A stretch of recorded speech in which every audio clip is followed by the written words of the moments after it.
Hello future bureaucrats, कैसे हैं आप सब लोग। आशा करता हूं मैं आप सब बहुत अच्छे होंगे और उतनी अच्छी आपकी पढ़ाई भी चल रही होगी। तो हमने कल पॉलिटी या राज व्यवस्था हमने शुरू कर दिया था और कल हमने बहुत ही बेसिक तरीके से जाना था कि संविधान, संविधानवाद और राज व्यवस्था ये तीनों ही क्या हैं और ये तीनों एक दूसरे से कैसे अलग हैं। तो हमने शुरुआत करी थी संविधान से। किससे बात करी थी हमने? संविधान से। और संविधान हमने बताया था कि संविधान क्या है? प्रावधानों का एक समुच्चय है। क्या है? प्रावधानों का एक समुच्चय। और इस समुच्चय या इन प्रावधानों से क्या किया जाता है? तो हमने बताया था कि देश का शासन चलाया जाता है। क्या चलाया जाता है? शासन चलाया जाता है।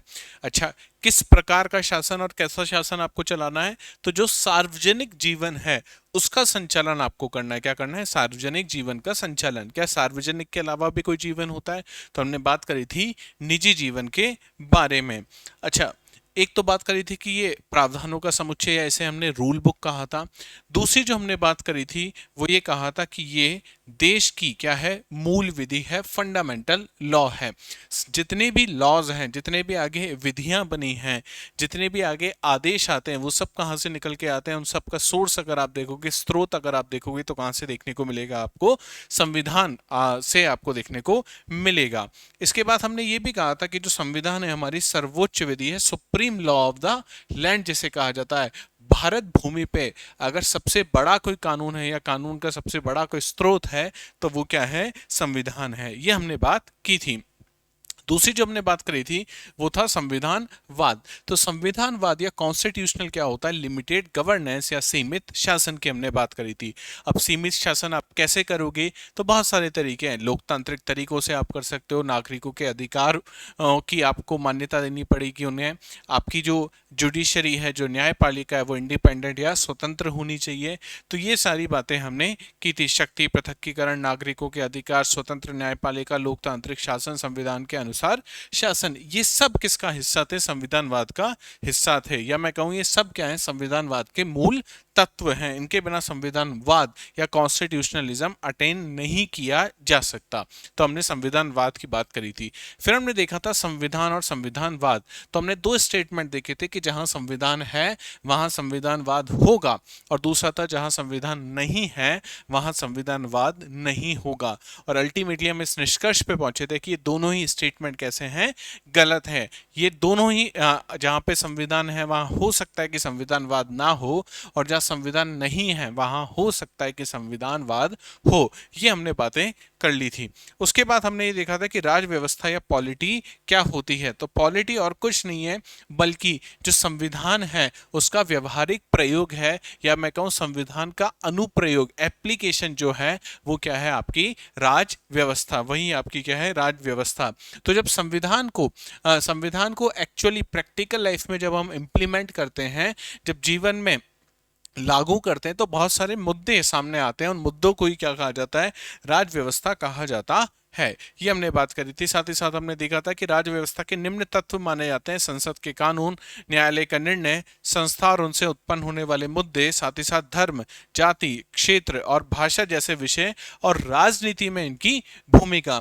आपने देखा होगा ना कि चुनाव जैसे जैसे आते हैं, आप देखोगे हमारे जो नेताजी हैं वो बहुत बार धर्म से संबंधित, जाति से संबंधित बातें करते हैं। ये कहीं संविधान में तो नहीं लिखी हुई, लेकिन जब ये बातें होती हैं तो फिर आपने सुना होगा आदर्श आचार संहिता, मॉडल कोड ऑफ कंडक्ट, आपके सामने ही शब्द सुनने को मिलता है। वो सब कहाँ है? उनका कहीं ना कहीं सोर्स हमको देखना पड़ेगा। तो ये सारी बातें हमको कहाँ पढ़नी पड़ेंगी? राज व्यवस्था में हमको पढ़नी पड़ेंगी। संसद के कानून, न्यायालय के निर्णय। तो हमने देखा था कि संसद के कानून किस तरीके से संविधान और संसद के कानून ये दोनों मिलकर पॉलिटी बनाते हैं। साथ ही साथ हमने न्यायालय के निर्णयों के बारे में भी बात कर ली थी। आज जो हमें शुरू करना है वो बात थी संस्था की, वो बात थी संस्थाएं या ऑर्गेनाइजेशन। तो यहीं से शुरू करते हैं आज हम ऑर्गेनाइजेशन से। संस्थाएं, इंस्टीट्यूशन इसे कहा जाता है। तो देखते हैं हमारे पास भारत में कितने प्रकार की संस्थाएं होती हैं। संस्थाएं या इंस्टीट्यूशन। इंस्टीट्यूशन, देखो, मुख्यतः हमारे पास तीन प्रकार की इंस्टीट्यूट्स हैं। कितने इंस्टीट्यूट्स हैं हमारे पास? तीन प्रकार के इंस्टीट्यूट्स हैं। सबसे पहला जो इंस्टीट्यूट है उसे कहा जाता है संवैधानिक। क्या कहा जाता है? संवैधानिक। कॉन्स्टिट्यूशनल, इंग्लिश में से हम क्या कहेंगे, कॉन्स्टिट्यूशनल। अच्छा, संवैधानिक या कॉन्स्टिट्यूशनल, देखो नाम नाम अगर आप ध्यान से देखोगे तो एकदम समझ में आ जाएगा। एक ऐसी संस्था जिसका स्रोत आपको कहां देखने को मिलेगा, संविधान में देखने को मिलेगा। मानो संविधान में आर्टिकल नंबर है, और आर्टिकल नंबर क्या है, 324 है। क्या है आर्टिकल नंबर 324? तो इस आर्टिकल 324 में आपको बताया जा रहा है कि भारत में मुख्य निर्वाचन आयोग होगा, जिसे कहा जाता है इलेक्शन कमीशन ऑफ इंडिया।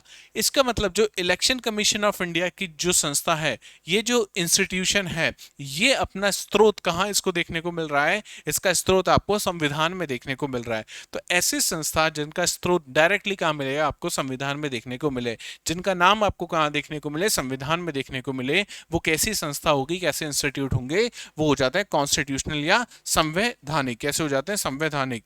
अगर आपको देखने को मिले कि भाई national commission for schedule caste, तो ये आर्टिकल आपको देखने को मिलेगा 333। मतलब ये वाली जो बॉडी है, इसका स्रोत आपको कहां देखने को मिल रहा है, इसका स्रोत आपको संविधान में देखने को मिल रहा है। तो ये कैसी संस्था हो गई, संवैधानिक हो गई, कॉन्स्टिट्यूशनल हो गई। ठीक है, चलिए इसके बाद भी क्या कोई और होती है, तो इसके बाद एक और है हमारे पास, जिसे कहा जाता है असंवैधानिक। असंवैधानिक, अनकॉन्स्टिट्यूशनल, इसे इंग्लिश में हम लोग कहते हैं अनकॉन्स्टिट्यूशनल।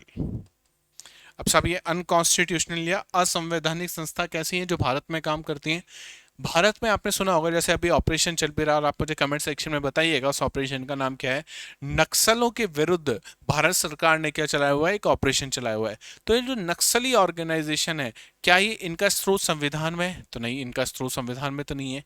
क्या ये संविधानों के आदर्श का पालन करते हैं? तो कतई नहीं। ये तो क्या है, ये तो चाहते हैं कि सरकार को उखाड़ के फेंक दिया जाए। खालिस्तानी, खालिस्तानी क्या चाहते हैं कि भारत और पाकिस्तान का जो पंजाब है, उसको उससे मिलके हम क्या बना लें, एक नया देश बना लें, नया राष्ट्र हम का निर्माण कर लें। तो ये भारत को तोड़ने की बात कर रहे हैं। तो क्या ये संविधान के अनुरूप कार्य कर रहे हैं, या संविधान में इसका स्रोत मिलेगा या आदर्श मिलेगा? नहीं मिलेगा। तो ऐसी संस्था जो संविधान विरोधी हैं, क्या है ये, संविधान विरोधी जो संस्थाएं हैं, संविधान विरोधी जो संस्थाएं हैं, उन्हें हम क्या कहते हैं, असंवैधानिक, अनकॉन्स्टिट्यूशनल कहा जाता है। अनकॉन्स्टिट्यूशनल कहा जाता है। इसके बाद जो हमारे पास हैं, उन्हें हम लोग कहते हैं गैर संवैधानिक। कैसे संस्था है हमारे पास, गैर संवैधानिक। इंग्लिश में हम इसे कहते हैं एक्स्ट्रा कॉन्स्टिट्यूशनल। कैसे, क्या कहा जाता है, एक्स्ट्रा कॉन्स्टिट्यूशनल। तो ऐसी संस्थाएं, ऐसे इंस्टीट्यूट्स जिनका उल्लेख आपको कहां देखने को नहीं मिलेगा, संविधान में तो उल्लेख नहीं है, कहीं संविधान में तो ये नहीं लिखे हुए, लेकिन ये संविधान के आदर्शों का पालन करते हैं। क्या करते हैं, संविधान के आदर्शों का पालन करते हैं। अब एक आध एग्जांपल ले लेते हैं। महिला आयोग का आपने नाम सुना होगा, राष्ट्रीय महिला आयोग। अच्छा, राष्ट्रीय महिला आयोग अगर आप देखोगे तो आपको कहीं संविधान में ये देखने को, संस्था देखने को नहीं मिलेगी, लेकिन ये महिलाओं की भलाई के लिए कार्य कर रहा है, हाँ या ना? तो ये संविधान के आदर्शों की पालना तो कर रहा है, लेकिन संविधान में इसका उल्लेख नहीं है। ठीक है, इसी तरीके से हम बात करें नीति आयोग। क्या है, नीति आयोग। नीति आयोग आपने देखा है 2015 के बाद हमारे पास नीति आयोग है। तो ये जो नीति आयोग है, अगर आप संविधान का एक एक पेज भी खोल के देखेंगे तो आपको कहीं पे भी नीति आयोग जैसा कोई शब्द देखने को नहीं मिलेगा। लेकिन फिर भी हमें पता है नीति आयोग बहुत ही इंपॉर्टेंट इंस्टीट्यूशन है, जो देश में बहुत सारी नीतियों का निर्माण करता है, पॉलिसीज फ्रेमवर्क का काम करता है, और भी बहुत सारे काम करता है। तो ये संविधान में इसका उल्लेख तो नहीं है, लेकिन ये संविधान के आदर्शों की क्या कर रहा है, पालना कर रहा है। तो ये किस प्रकार के ऑर्गेनाइजेशन हो गए हमारे पास, ये हो गए कि ये इनका उल्लेख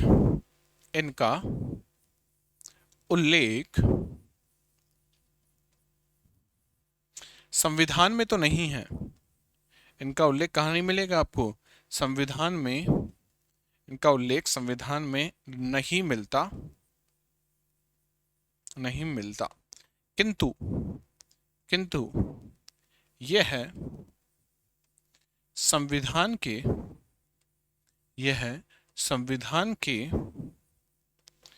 आदर्श आदर्शों की या कहा जाए मूल्यों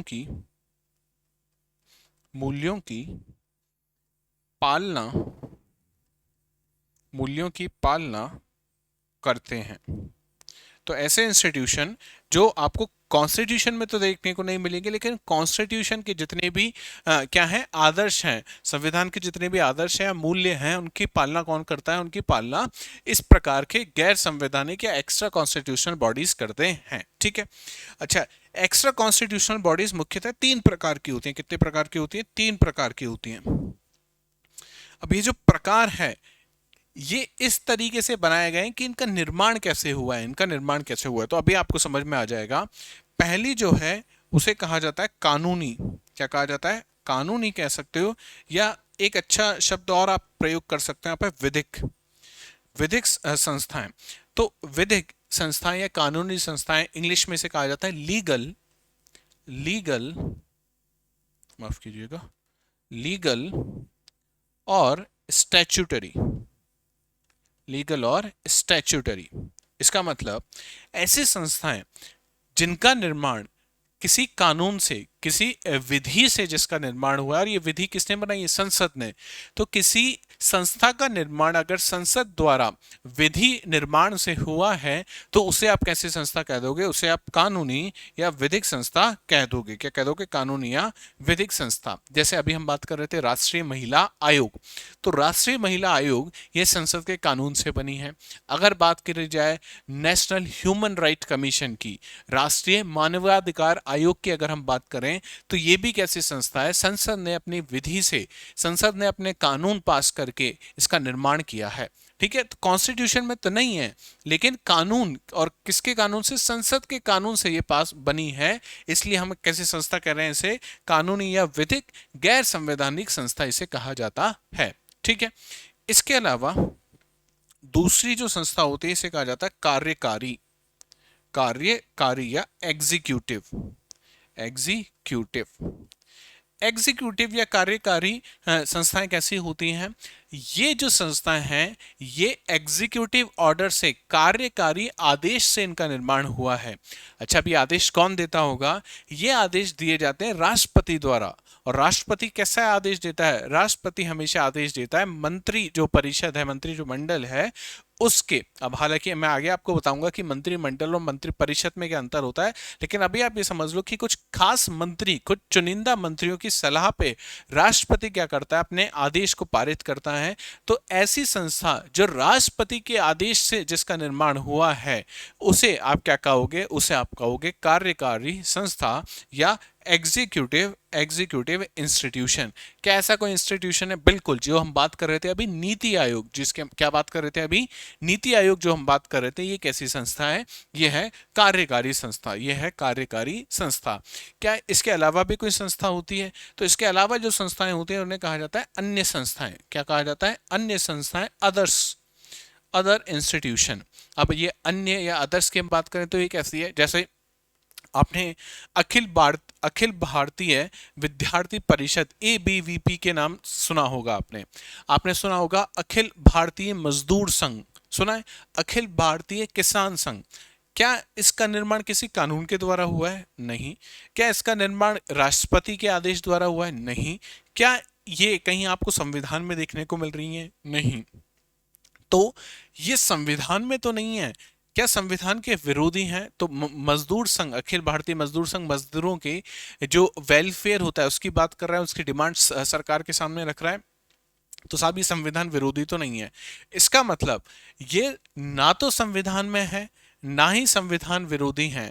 तो ये ऐसी संस्था हैं जो संविधान के आदर्श की पालना करना चाहती हैं, और इसका निर्माण ना तो किसी विधि द्वारा हुआ है और ना ही किसी कार्यकारी आदेश द्वारा हुआ है। तो ऐसे इंस्टीट्यूशन क्या कहलाते हैं? अन्य संस्थाओं के अंतर्गत ये आते हैं। तो उम्मीद करता हूं कि ये पूरी चीज आपको समझ में आ गई होगी। क्या क्या हमने बात करी, एक बार फिर से रिवाइज कर लेते हैं। देखो यहीं पे हमने बात करी संस्थाएं मुख्य रूप से कितने प्रकार की होती है? संस्थाएं 3 प्रकार की होती हैं, संवैधानिक, असंवैधानिक और गैर संवैधानिक, कॉन्स्टिट्यूशनल, अनकॉन्स्टिट्यूशनल और एक्स्ट्रा कॉन्स्टिट्यूशनल। संवैधानिक संस्थाएं, इनका उनका उल्लेख आपको कहाँ देखने को मिलेगा? संविधान में देखने को मिलेगा। जैसे हमने बात करी इलेक्शन कमीशन ऑफ इंडिया के बारे में, हमने बात करी national commission for schedule caste के बारे में, ये सब आपको कहाँ देखने को मिलेंगे? संविधान में देखने को मिलेंगे। ठीक है। दूसरी हमने जो बात करी वो थी असंवैधानिक, जो संविधान के खिलाफ कार्य कर रही हैं, संविधान के विरोध में जो कार्य कर रही हैं, जैसे नक्सलवादी, जैसे खालिस्तानी, ये सब क्या है? ये संविधान के विरोध की बात करती हैं। और तीसरी जो संस्था है वो है गैर संवैधानिक, जिनका उल्लेख संविधान में तो नहीं है, लेकिन ये संविधान के आदर्शों की क्या करती है? पालना करती है। अच्छा, गैर संवैधानिक कितने प्रकार की थी? गैर संवैधानिक मुख्य रूप से 3 प्रकार की होती हैं। कौन कौन सी? पहली ऐसी संस्था जिसका निर्माण संसद के कानून द्वारा हुआ होगा, तो उसे आप क्या कह दोगे? उसे आप कह दोगे कानूनी या विधिक। ठीक है, लीगल या स्टैच्यूटरी आप उसको कह दोगे। दूसरी संस्था क्या होती है? दूसरी संस्था वो जिसका जिसका निर्माण किससे हुआ होगा? किसी कार्यकारी आदेश से, एग्जीक्यूटिव ऑर्डर से, और वो किसने दे सकता है? राष्ट्रपति दे सकता है, जैसे नीति आयोग। और तीसरी इन दोनों से अलग, जिसे हम कहते हैं अन्य संस्थाएं, जैसे एबीवीपी की हमने बात करी, अखिल भारतीय मजदूर संघ की हमने बात करी, तो ये सारी जो संस्थाएं, ये किसके अंतर्गत आएंगी? अदर्स के अंतर्गत आएंगी, अन्य के अंतर्गत ये आती हैं। तो उम्मीद करता हूं यहां तक संस्थाओं तक आपकी सारी बातें क्लियर हो गई होंगी। तो हम जब बात करते हैं ना पॉलिटी या राज व्यवस्था में हमें क्या क्या पढ़ना है, तो राज व्यवस्था में आपको संविधान का तो अनुप्रयोग है, तो संविधान तो आपको पढ़ना ही, और संविधान हमारे सिलेबस में भी साफ साफ लिखा हुआ है। संविधान के साथ क्या लिखा है? राज व्यवस्था। राज व्यवस्था में क्या क्या आपको पढ़ना है? संविधान के अनुप्रयोग तो पढ़ने ही है, जो जज जो होते हैं या सुप्रीम कोर्ट या हाई कोर्ट के जो भी आदेश हैं वो आपको पढ़ने होंगे।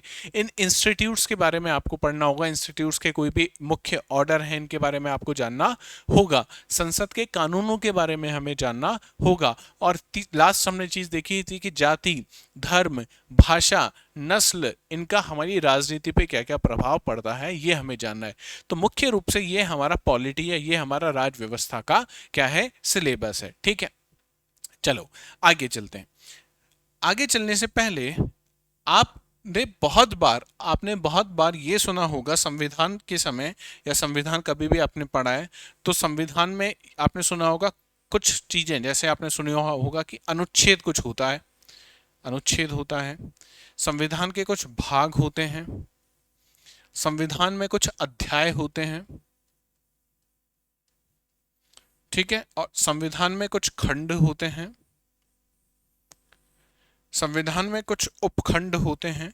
तो आज पहले ये समझने की कोशिश करते हैं संविधान पढ़ने से पहले कि ये सब चीजें होती क्या क्या है यार। भाग बड़ा होता है या अध्याय बड़ा होता है, अनुच्छेद बड़ा होता है या खंड बड़ा होता है, या उपखंड क्या चीज है, ये सब चीजें एक बार यहीं पे क्लियर कर लेते हैं। एक बार यहीं पे क्लियर कर लेते हैं कैसे समझते हैं इसको, देखो। और ध्यान से एक बार इस चीज को समझना। देखो, ये डायरेक्टली आपसे कहीं प्रीलिम्स में और मेंस में पूछा तो नहीं जाएगा, मैं ये बात तो आपको बता देता हूं कि आपसे कोई नहीं पूछेगा कि खंड और उपखंड के बीच में आप मुझे अंतर बताओ, या भाग और अध्याय के बीच में आप मुझे अंतर बताओ। लेकिन लेकिन आप इस चीज से इसको समझो कि कहीं पे लिखा हुआ है 39 और इस तरीके से कुछ लिखा हुआ है, ठीक है, और एक जगह लिखा हुआ है 39 ये, है ना। तो ये 39 ब्रैकेट में स्मॉल ए लिखा हुआ है, और ये 39 कैपिटल में क्या लिखा हुआ है? ए लिखा हुआ है। अब इसको क्या पढ़ा जाए? क्या ये दोनों ही 39 ए या 39 ए हैं, या ये कुछ आर्टिकल आपको बता रहा है, या ये खंड आपको बता रहा है, उपखंड बता रहा है? तो ये सारी चीजें इंटरव्यू में, जैसे हम पर्सनालिटी टेस्ट कहते हैं, वहां पे बहुत अच्छे से आपके काम में आएंगी। और पॉलिटी या मैं बात करूं राज व्यवस्था और संविधान, एक ऐसा विषय है जहां पे आप पाओगे कि इंटरव्यू में, पर्सनालिटी टेस्ट में भी बहुत सारे सवाल यहां से विद्यार्थियों से किए जाते हैं। तो हमको संविधान शुरू कर रहे हैं तो बेसिक की जानकारी होनी चाहिए कि क्या क्या होते हैं। तो चलो एक बार देख लेते हैं इन सब के बारे में, और फिर हम हमारे संविधान की तरफ आगे बढ़ेंगे। तो देखो, संविधान जो है हमारा हमारा संविधान, ये बहुत सारे भागों में, किसमें? बहुत सारे पार्ट्स में। कौन? हमारा कॉन्स्टिट्यूशन। तो कॉन्स्टिट्यूशन का बड़ा सबसे बड़ा जो हिस्सा है कॉन्स्टिट्यूशन में, सबसे बड़ी जो चीज आपको अंदर देखने को मिलेगी वो क्या है, भाग है। जैसे भाग 1, 2, 3, भाग 1 में संघ के बारे में, 2 के में नागरिकता, आगे आप देखोगे जो हमारे मौलिक अधिकार हैं, मौलिक मूल कर्तव्य जो हैं, नीति निदेशक तत्व हैं, संघ है, राज्य, ये सब क्या है, अलग अलग क्या बनाए हुए हैं वहाँ पे, पार्ट्स बनाए हुए हैं, भाग बनाए हुए हैं। ठीक है। अगर आप बात करो हमारा जो मूल संविधान था, हमारा जो मूल संविधान था, ओरिजिनल जो कॉन्स्टिट्यूशन था, उसमें कितने भाग थे, उसमें 22 भाग थे। कितने, 22। आज अगर आप देखोगे वर्तमान, आज जो हमारा कॉन्स्टिट्यूशन है, इसमें आज हमारा जो संविधान है इसमें कितने भाग हो चुके हैं, इसमें भाग है हमारे पास 25। इसमें क्या है, हमारे पास 25 भाग है। ठीक है। अब कुछ भाग ऐसे होते हैं जो बहुत बड़े हैं, कुछ भाग क्या है, बहुत बड़े हैं, और कुछ भाग बहुत छोटे हैं। जैसे हम बात करें अगर शुरुआत का पहले नंबर का जो हमारा पार्ट है, उसमें 4 आर्टिकल हैं। अब इस 4 आर्टिकल को हमने क्या किया, 4 अनुच्छेदों को और ज्यादा विभाजित नहीं किया है। हमने ऐसा नहीं किया कि इस भाग को, भाग 1 को अलग अलग हम क्या कर दें, विभाजित कर दें। लेकिन सोचो आप संघ में पहुंचे, संघ वाले भाग में पहुंचे, संघ वाले पार्ट में पहुंचे, यूनियन वाले पार्ट में, तो वहां पे राष्ट्रपति अलग, उपराष्ट्रपति अलग, प्रधानमंत्री अलग, मंत्री अलग, तो अलग अलग वहां पे क्या किया जा सकता है, डिवीजन किया जा सकता है। तो बहुत सारे चैप्टर, मैं ये नहीं कहूंगा सभी चैप्टर्स, ठीक है, बहुत सारे पार्ट्स में, बहुत सारे पार्ट्स में आपको क्या देखने को मिलते हैं, बहुत सारे पार्ट्स में आपको चैप्टर देखने को मिलते हैं। क्या देखने को मिलते हैं, चैप्टर या अध्याय, चैप्टर या अध्याय आपको देखने को मिलते हैं, चैप्टर या अध्याय देखने को मिलते हैं। जैसे जैसे भाग, हमारे संविधान का भाग कौन सा लिया हमने, 5 लिया है। क्या लिया है, 5 लिया है। अब इस 5 में क्या लिखा हुआ है, संघ लिखा हुआ है, संघ का शासन, ये इसकी हेडिंग है। अब इस संघ के शासन में आपको देखना, सबसे पहले देखने को मिलेगा अध्याय, अध्याय प्रथम, और इस अध्याय प्रथम में आपको देखने को मिलेगा उपराष्ट्रपति, सबसे पहले राष्ट्रपति और उपराष्ट्रपति, इस तरीके से देखने को मिलेगा। राष्ट्रपति और उपराष्ट्रपति, राष्ट्रपति और उपराष्ट्रपति। ठीक है। इसमें इसमें फिर आपको बहुत सारे क्या देखने को मिलेंगे, आर्टिकल्स, अनुच्छेद देखने को मिलेंगे। तो संविधान का सबसे बड़ा जो डिवीजन किया वो किस में किया, भाग में किया, पार्ट्स में किया। बड़े जो भाग होते हैं, बड़े जो भाग होते हैं उनको किस में विभाजित कर दिया जाता है, अध्याय में विभाजित कर दिया जाता है, चैप्टर्स में विभाजित कर दिया जाता है। इसके बाद आपको देखने को मिलेंगे अनुच्छेद। क्या देखने को मिलेंगे, अनुच्छेद, जिसे आप कहते हो आर्टिकल, जिसे आप कहते हो क्या, आर्टिकल। ठीक है। जैसे आर्टिकल 1, 2, 3, 4, इस तरीके से आर्टिकल है हमारे पास। अच्छा, बहुत सारे जिनमें क्या नहीं होगा, जिसमें अध्याय नहीं होगा, वो भाग किस में विभाजित हो रहे होंगे, सीधे ही वो भाग अनुच्छेद में विभाजित हो रहे होंगे। बहुत सारे अभी बताए कि वहां पे क्या नहीं होंगे, अध्याय नहीं होंगे। अगर छोटा भाग है तो उसमें अध्याय डिवाइड करने की जरूरत नहीं, विभाजित करने की जरूरत नहीं, डायरेक्टली कहां पे पहुंच जाओगे, अनुच्छेद में पहुंच जाओगे। किस में पहुंच जाओगे, अनुच्छेद। अनुच्छेद आगे विभाजित होता है खंडों में। किसमें विभाजित होता है, खंड में विभाजित होता है, या जिसे कहा जाता है क्लॉज, जिसे क्या कहा जाता है, क्लॉज। ठीक है। अब समझो, ये बहुत इंपॉर्टेंट है कि ये क्लॉज क्या होता है, ये क्लॉज क्या होता है। तो अभी जो हम बात कर रहे थे, याद करो फिर से, अभी मैंने आपसे कहा था कि आपके सामने लिखा हुआ है एक तो 39A और दूसरा भी लिखा हुआ है 39A। तो किसको आप मानोगे कि ये तो है खंड, ये तो है खंड, और ये है कोई दूसरा अनुच्छेद, कैसे डिसाइड किया जाए। तो ये जो 39 और ब्रैकेट के अंदर छोटा ए जो लिखा हुआ है, ये किसकी बात करता है, ये बात करता है रोजी रोटी के साधन की। ये किसकी बात करता है, रोजी रोटी के साधन की। और 39 कैपिटल ए जो है, ये बात करता है समान, समान न्याय की, समान न्याय की। इसका मतलब ये दोनों आर्टिकल तो अलग अलग हमको देखने को मिल गए, तो समझ में आ गया कि भाई आर्टिकल 39 और ब्रैकेट में अगर छोटा ए लिखा हुआ है तो यहाँ पे तो बात हो रही है रोजी रोटी के साधनों की, और 39 और बड़ा ए लिखा हुआ है इसका मतलब हो रही है बात समान न्याय की। किसकी हो रही है? समान न्याय की। अब मैं किसको तो 39 जो आर्टिकल है उसका खंड मानूं और किसको उपखंड मानूं या एक नया अनुच्छेद मानूं।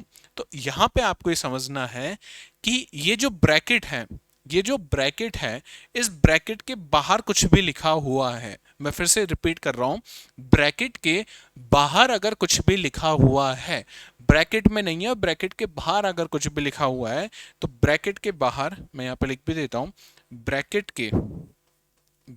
के बाहर जो लिखा हुआ है वो क्या है? वो तो है आपका अनुच्छेद।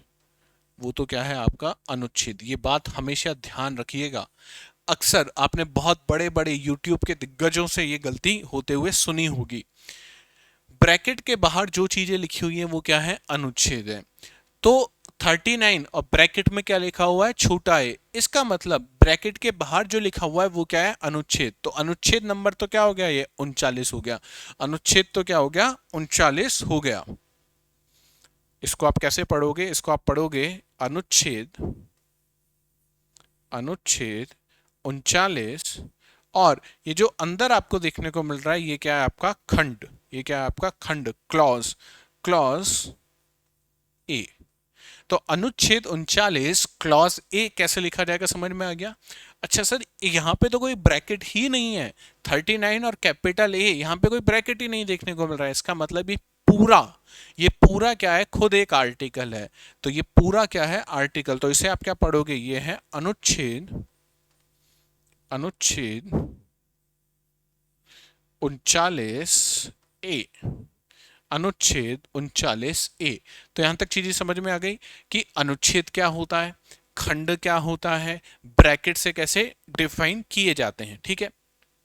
अच्छा, बहुत बार खंडों के बाद आपको एक और ब्रैकेट देखने को मिलेगा जिसे कहा जाता है उपखंड। जिसे क्या कहा जाता है? उपखंड कहा जाता है। अब उपखंड आपको कैसे देखने को मिलता है इसको समझो। यह है आपका उपखंड। इसे इंग्लिश में हम कहते हैं सब क्लॉज। क्या कहा जाता है इसे? सब क्लॉज कहा जाता है। जैसे एग्जाम्पल लेते हैं हम लोग, 19 एक और स्मॉल ए। 19 एक स्मॉल ए। अब ये अगर आप अपने संविधान को खोल के देखोगे तो वहां लिखा होगा ऐसा कुछ, प्रेस की स्वतंत्रता। प्रेस की क्या है? स्वतंत्रता है। ठीक है। यहां पे आपको दो ब्रैकेट देखने को मिल गए। हमें एक चीज तो पता है कि अगर ब्रैकेट के बाहर कुछ भी है तो ये तो क्या होगा? ये तो होगा आपका अनुच्छेद। ये तो आपका क्या हो गया? अनुच्छेद हो गया। पहला जो ब्रैकेट है ये है आपका खंड। ये है आपका खंड, क्लॉज। और दूसरा जो अनुच्छेद है ये है आपका उपखंड। ये है आपका उपखंड। तो ये तो है आपका आर्टिकल। तो आप इसे कैसे पढ़ोगे? Article 19 clause 1 sub clause A. Article 19 clause 1 sub clause A. अब उम्मीद करता हूं कि आपको संविधान के जितना भी डिवीजन है, संविधान को किस तरीके से वर्णित किया जाता है, ये आपको समझ में आ गया होगा। इसको हम एक वेन डायग्राम से और समझ सकते हैं। देखो कैसे समझ सकते हैं कि जो सबसे बड़ा हिस्सा है जिसकी हम बात कर रहे हैं, ये तो क्या है हमारा? ये तो है हमारा कॉन्स्टिट्यूशन। क्या है? संविधान। तो यहां पे लिख रहा जा रहा है कॉन्स्टिट्यूशन, संविधान। ठीक है। संविधान के बाद जो हमारा हिस्सा देखने को मिलेगा आपको, ये क्या है? ये है संविधान के भाग। क्या है? संविधान के भाग। तो इन्हें आप बोलोगे these are parts of constitution. These are parts of constitution. Parts के बाद फिर से आपको क्या देखने को मिलेंगे? पार्ट्स के बाद आपको देखने को मिलते हैं छोटा हिस्सा है वो संविधान का, जिसे हम कह रहे हैं चैप्टर्स, अध्याय। क्या कहा जा रहा है? चैप्टर्स। चैप्टर्स के बाद अगर आप फिर से देखोगे तो आपको क्या देखने को मिलेंगे, हर एक चैप्टर में बहुत सारे आर्टिकल्स क्या देखने को मिलेंगे, आर्टिकल्स, अनुच्छेद। अनुच्छेद के बाद फिर से आप देखोगे जो ब्रैकेट में है उसे आप क्या कह दोगे, क्लॉज। वो क्या है, क्लॉज है, वो खंड हैं। और इन क्लॉज के अंदर आपको क्या देखने को मिलते हैं, सब क्लॉज। क्या देखने को मिलते हैं, सब क्लॉज। तो ये है हमारा कॉन्स्टिट्यूशन। इस तरीके से हमारा कॉन्स्टिट्यूशन क्या हुआ है, डिवाइड किया हुआ है। कॉन्स्टिट्यूशन के हिस्से इस तरीके से बनाए हुए हैं।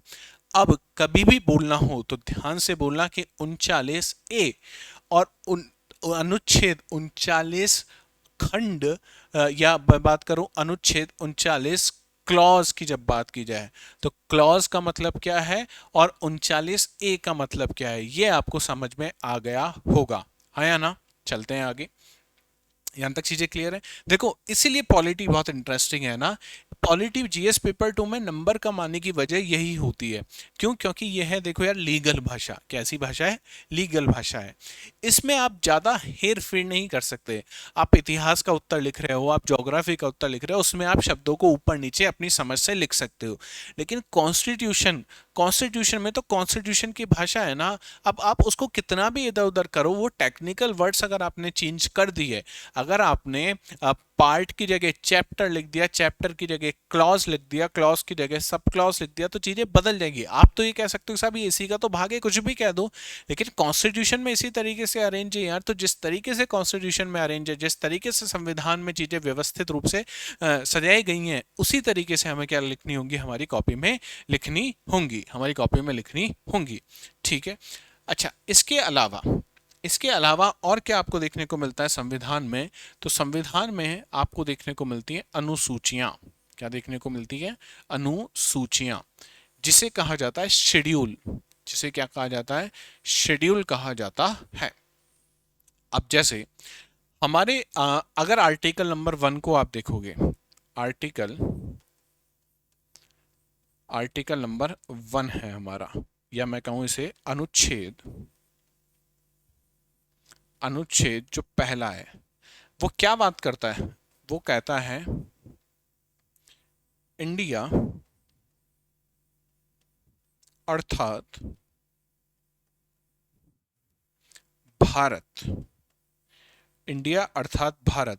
तो ये तो है हमारा नाम। अब देखो फिर नाम पे अभी आपने देखा ही है, कुछ समय पहले बहुत बड़ी डिबेट हुई है भारत में कि हमारा नाम इंडिया है या भारत है। G20 समिट जब होस्ट किया था इंडिया ने, तब ये दिक्कत हो गई थी। क्यों, क्योंकि जो भी द्रौपदी मुर्मू साहब जो हैं, हमारे द्रौपदी मुर्मू साहिबा जो हैं, उनकी तरफ से जब ऑफिशियल डिनर का जो कार्ड गया, उसमें क्या लिखा हुआ था, प्रेसिडेंट ऑफ भारत। क्या लिखा हुआ था, प्रेसिडेंट ऑफ भारत। अक्सर ये परंपरा रही है कि हम इंग्लिश में क्या लिख देते हैं, इंग्लिश में तो हम जनरली जब हमारे देश का नाम लिखते हैं तो इंडिया लिख देते हैं, और हिंदी में जब हम बात करते हैं तो उसमें क्या लिख देते हैं, भारत लिख देते हैं। तो अगर ये होता है कि भारत के राष्ट्रपति ने आपको आमंत्रित किया है, तो बहुत इजी चीज है। आज से नहीं, जब से भारत इंडिया को इंडिपेंडेंस मिली है, भारत को आज़ादी मिली है, तब से चीजें होती आ रही हैं। अच्छा, अगर इंग्लिश में लिखा रहता है तो लिखा रहता है प्रेसिडेंट ऑफ इंडिया। ठीक है।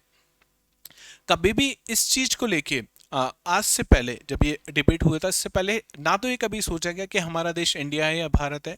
अपोजिशन ने क्या किया, मिलके एक गठबंधन बना दिया, और उस गठबंधन का नाम क्या रख दिया गया, इंडिया। इससे जो शासन में जो सरकार है उसको चीजें शायद उतनी अच्छी लगी नहीं, तो उन्होंने इंडिया की जगह क्या यूज करना शुरू कर दिया, भारत यूज करना शुरू कर दिया। लेकिन आप सोचिए कि इंडिया की जगह हम भारत हर जगह यूज नहीं कर सकते। आप आप जिस सर्विस की तैयारी कर रहे हो, जिस जो सपना आप लेके चले हो, वो क्या है, इंडियन एडमिनिस्ट्रेटिव सर्विसेज, IAS। तो अब क्या उसका नाम बदल के भारत एडमिनिस्ट्रेटिव सर्विस रख दिया जाए, BAS रख दिया जाए।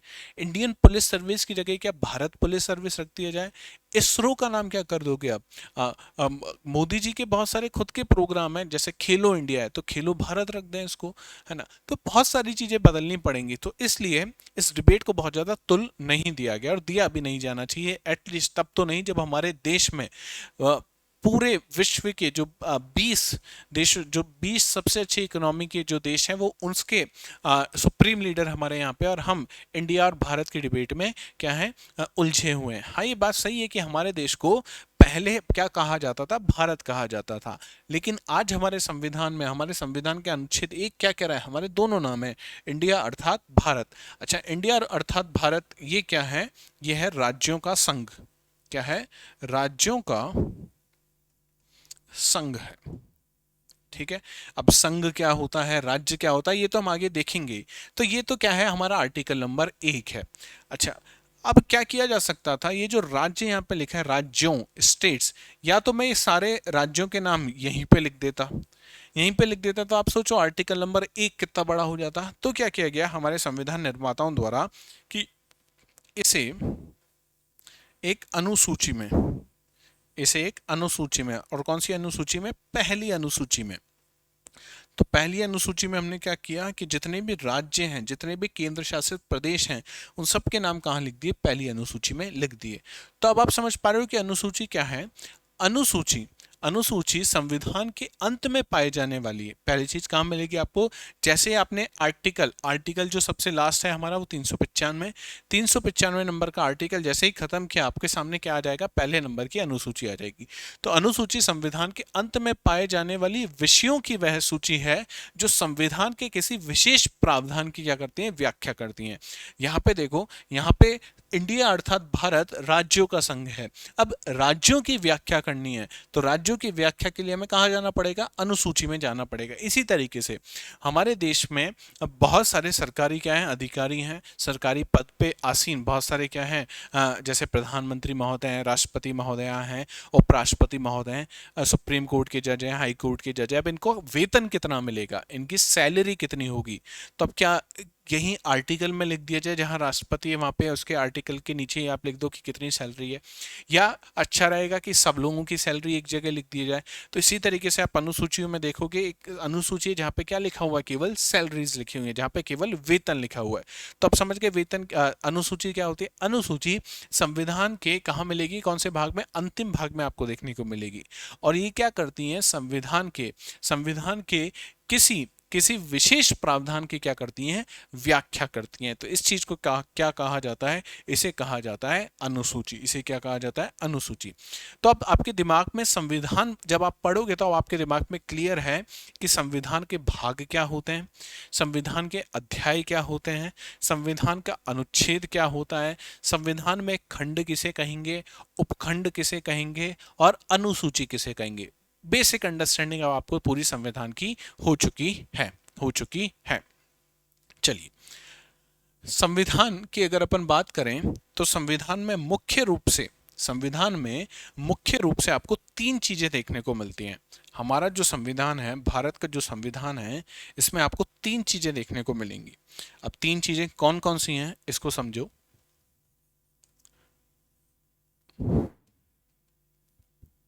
संविधान में, और यही 3 चीजें हम पढ़ेंगे भी, पूरा सिलेबस ही है ये अगर आप देखोगे।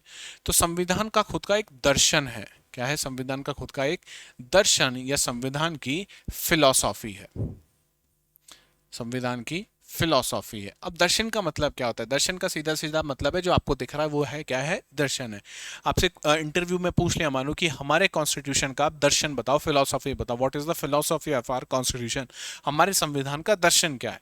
तो आप उसमें क्या क्या बताओगे, तो दर्शन में मुख्य रूप से अगर भारत के संविधान का दर्शन आप देखोगे, दर्शन संविधान का कहाँ कहाँ आपको देखने को मिलेगा। देखो, हमारा सबसे पहला जो पेज है, जिसको हम प्रियम्बल बोलते हैं या हिंदी में जिसे प्रस्तावना कहते हैं, वहां पे आपको मूल रूप से जो भारत की संविधान का दर्शन है वो पूरा आपको कहाँ देखने को मिल जाएगा, प्रस्तावना में देखने को मिल जाएगा। ठीक है, प्रस्तावना के अलावा आपको देखने को मिलेगा हमारा जो मौलिक मौलिक जो अधिकार है, मूल जो अधिकार है, वहां आपको देखने को मिलेगा। नीति निदेशक तत्व जो है, डीपीएसपी जिसे कहा जाता है, वहां आपको देखने को मिलेगा। और जो मूल कर्तव्य हैं, मूल जो कर्तव्य हैं, यहां पे भी आपको क्या देखने को मिलेगा, दर्शन देखने को मिलेगा।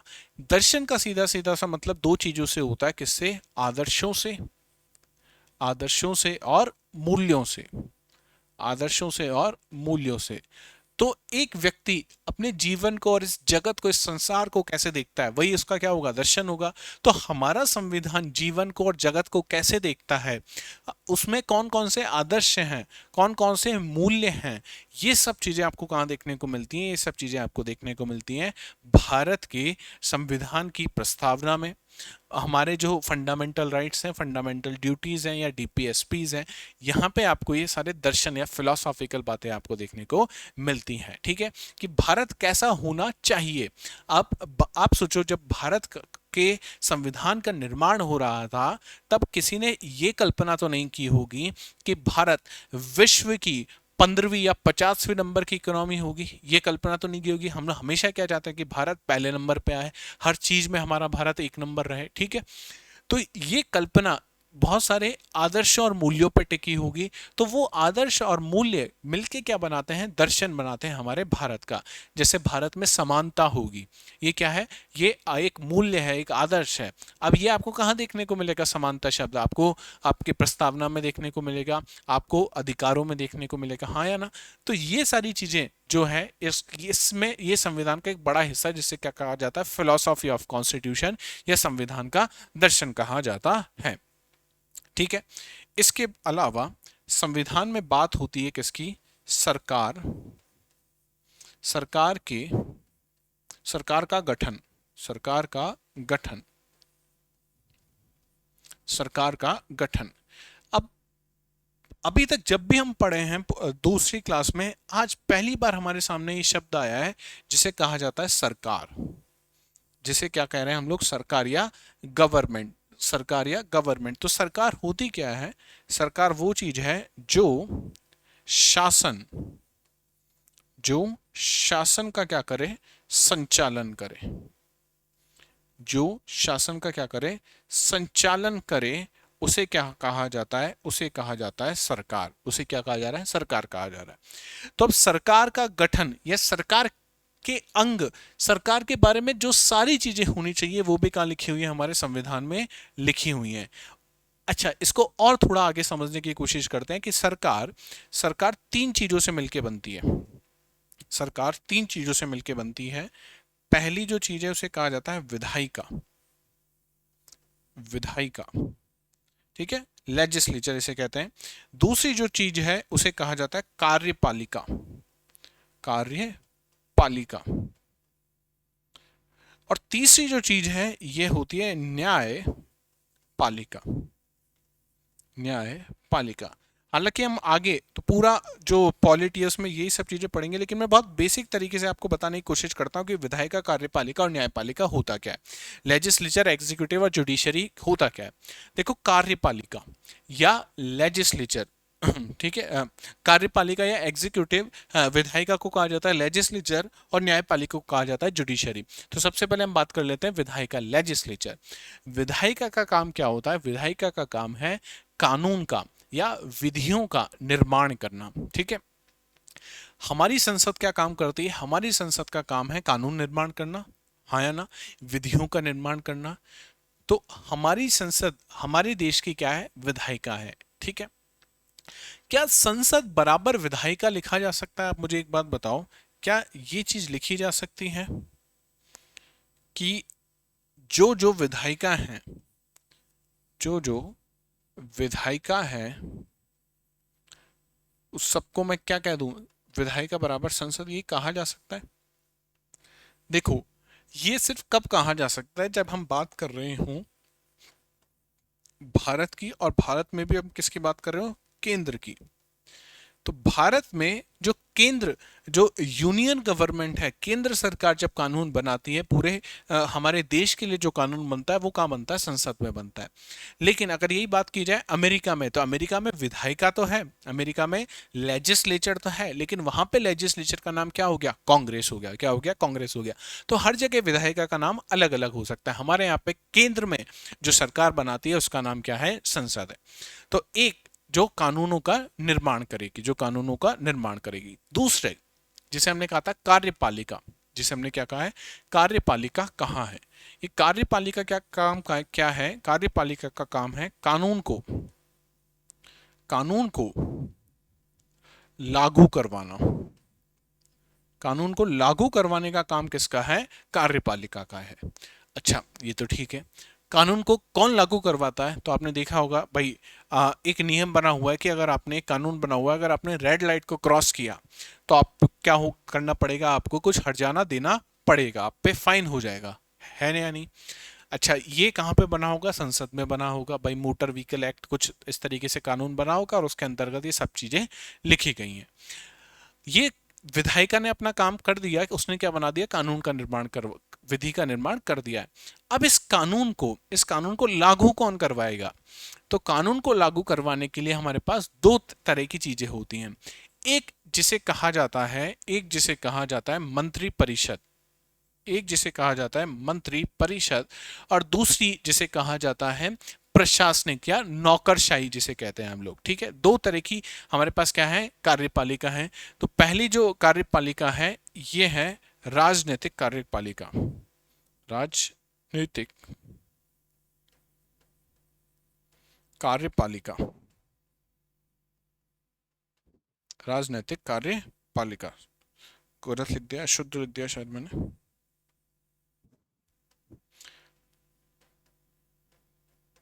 नैतिक कार्यपालिका। और दूसरी होती है जिसे कहा जाता है प्रशासनिक, प्रशासनिक कार्यपालिका। आप जिस परीक्षा की तैयारी कर रहे हो, आप किसका हिस्सा बनोगे? इस प्रशासनिक कार्यपालिका का हिस्सा बनोगे। राजनीतिक कार्यपालिका जिसमें मंत्री आपको देखने को मिलेंगे, जैसे फूड ऑर्गेनाइजेशन है, ठीक है, एफसीआई की अपन बात करें तो इसमें बहुत सारी प्रशासनिक कार्यपालिका के लोग होंगे, कुछ आईएएस ऑफिसर होंगे, कुछ स्टेट के ऑफिसर्स होंगे, इस तरीके से होगा। लेकिन इन सबका एक मंत्री भी तो होगा जो इनको सुपरवाइज करेगा। तो आप देखोगे कि कोई भी अगर इंस्पेक्शन हो रहा है तो कई बार मंत्री जी खुद इंस्पेक्शन करने चले जाते हैं, मंत्री जी सस्पेंड कर देते हैं लोगों को। इसका मतलब मंत्री जी के पास कुछ ना कुछ पावर है, तभी तो ये काम कर पा रहे हैं। तो वो पावर कहां से आती है मंत्री जी के पास? क्योंकि वो किसका हिस्सा है? वो कार्यपालिका का हिस्सा है। ठीक है, इसी तरीके से कलेक्टर साहब कहीं इंस्पेक्शन करने चले गए तो वो खुद किसका हिस्सा है? प्रशासनिक कार्यपालिका का हिस्सा है। जो प्रशासनिक कार्यपालिका होती है यह होती है परमानेंट, यह होती है परमानेंट। और जो राजनीतिक कार्यपालिका होता है यह होती है टेम्पररी। कैसी होती है? टेम्पररी। अब परमानेंट और टेम्पररी का मतलब क्या है?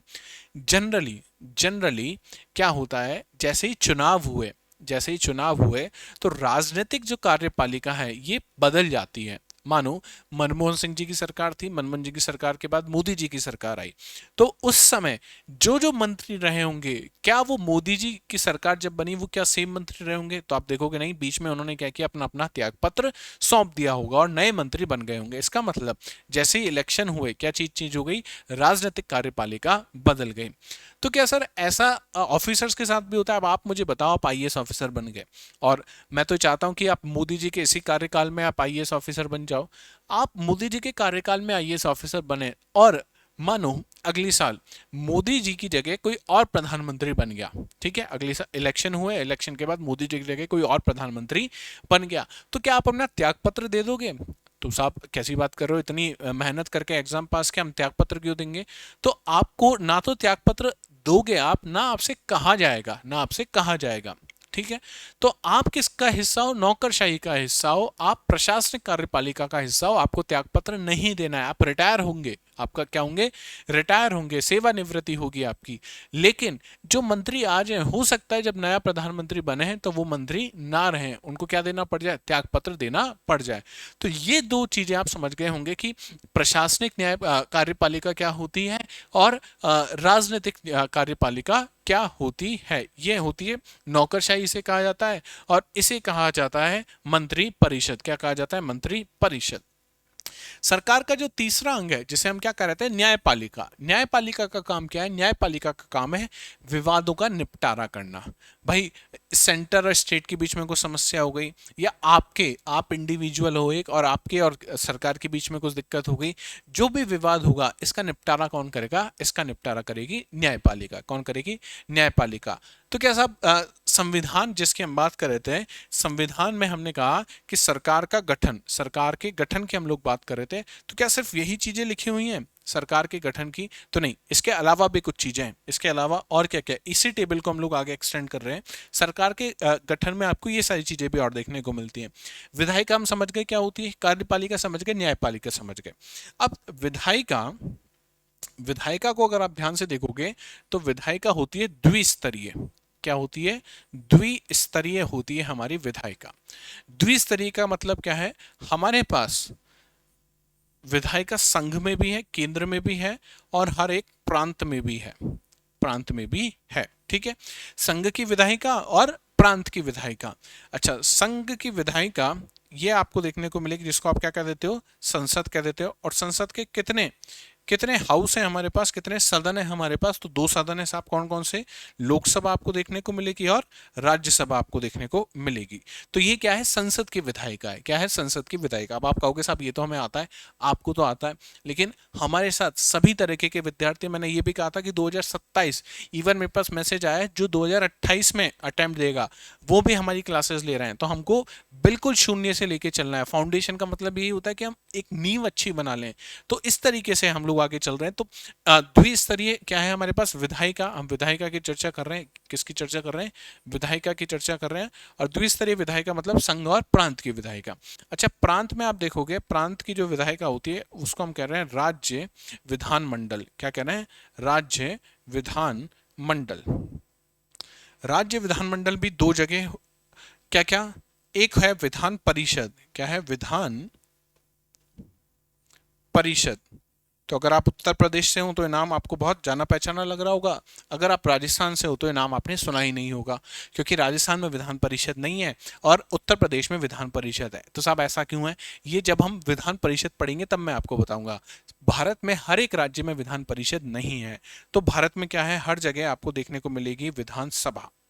क्या देखने को मिलेगी? विधान सभा आपको देखने को मिलती है। तो विधायिका, विधायिका का काम क्या था साहब? हमने देखा था विधायिका का काम तो है विधियों का निर्माण करना। अब विधियों का निर्माण कौन कौन करता है? केंद्र की में अगर विधि का निर्माण करना है तो संसद में होगा, और राज्य में अगर करना है तो विधानमंडल में होगा। अच्छा, संसद में भी हमारे पास 2 सदन है। पहला सदन है लोकसभा, दूसरा सदन है राज्यसभा। इसी तरीके से जो राज्य का विधानमंडल है इसको भी 2 भागों में विभाजित किया गया। कुछ राज्यों में आपको विधान परिषद देखने को मिलेगी और सभी राज्यों में आपको क्या देखने को मिलेगी? विधानसभा देखने को मिलेगी। ठीक है, तो द्विस्तरीय हमारे पास क्या है? विधायिका है। द्विस्तरीय मतलब केंद्र के स्तर पर और प्रांत के स्तर पर। ठीक इसी प्रकार जो हमारी कार्यपालिका है, जो हमारी एग्जीक्यूटिव है, ये भी क्या है? द्विस्तरीय। क्या है? द्विस्तरीय आपको देखने को मिलती है। कैसे? देखो, कार्यपालिका को भी आप देखोगे, कार्यपालिका, तो कार्यपालिका भी द्विस्तरीय है हमारे पास। कैसे साहब? हमारे पास संघ की कार्यपालिका अलग है और प्रांत की कार्यपालिका अलग है। कैसे अलग है? संघ में आपको देखने को मिलेंगे राष्ट्रपति महोदय, राष्ट्रपति। अच्छा, प्रांत में आपको यहां पर देखने को मिलेंगे राज्यपाल। क्या देखने को मिलेंगे? राज्यपाल। है अलग अलग, राष्ट्रपति अलग, राज्यपाल अलग। संघ में आपको उपराष्ट्रपति देखने को मिलेंगे, उपराष्ट्रपति। अच्छा, प्रांत में कोई उपराज्यपाल जैसा पद नहीं होता। प्रांत में कोई उपराज्यपाल जैसा पद नहीं होता। ठीक है, ये बात ध्यान रखिएगा। अच्छा, यहां पे आपको प्रधानमंत्री देखने को मिलते हैं, प्रधानमंत्री। यहां आपको देखने को मिल जाएंगे मुख्यमंत्री। यहां पे भी मंत्री परिषद होती है, मंत्री परिषद, मंत्री मंडल, मंत्री मंडल। ठीक इसी प्रकार प्रांत में भी आपको क्या देखने को मिलेगी? मंत्री परिषद और मंत्री मंडल। लेकिन ये अलग अलग होती है। ऐसा नहीं है कि संघ के जो मंत्री परिषद में जो लोग हैं वही राज्य में होंगे, नहीं हो सकते, है ना, अलग अलग होते हैं। तो इस तरीके से जो हमारी कार्यपालिका है ये भी कैसी हो गई साहब? ये भी हो गई द्विस्तरीय। क्या हो गई? द्विस्तरीय।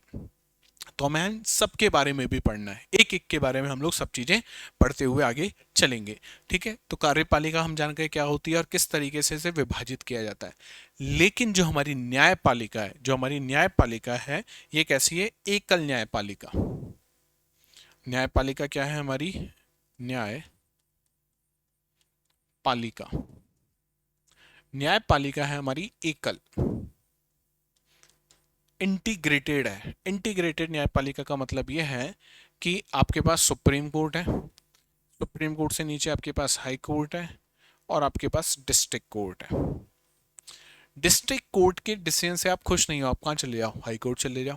हाई कोर्ट के डिसीजन से खुश नहीं हो, आप कहाँ चले जाओ, सुप्रीम कोर्ट में चले जाओ। लेकिन ये काम कहाँ पे नहीं होगा, आप ऐसा नहीं है कि राज्य के किसी कानून से खुश नहीं हो तो आप कहाँ चले जाओ, संघ में चले जाओ, नहीं हो सकता। ठीक है, तो समझ पा रहे हो एक कलर द्विस्तरीय क्या होती है।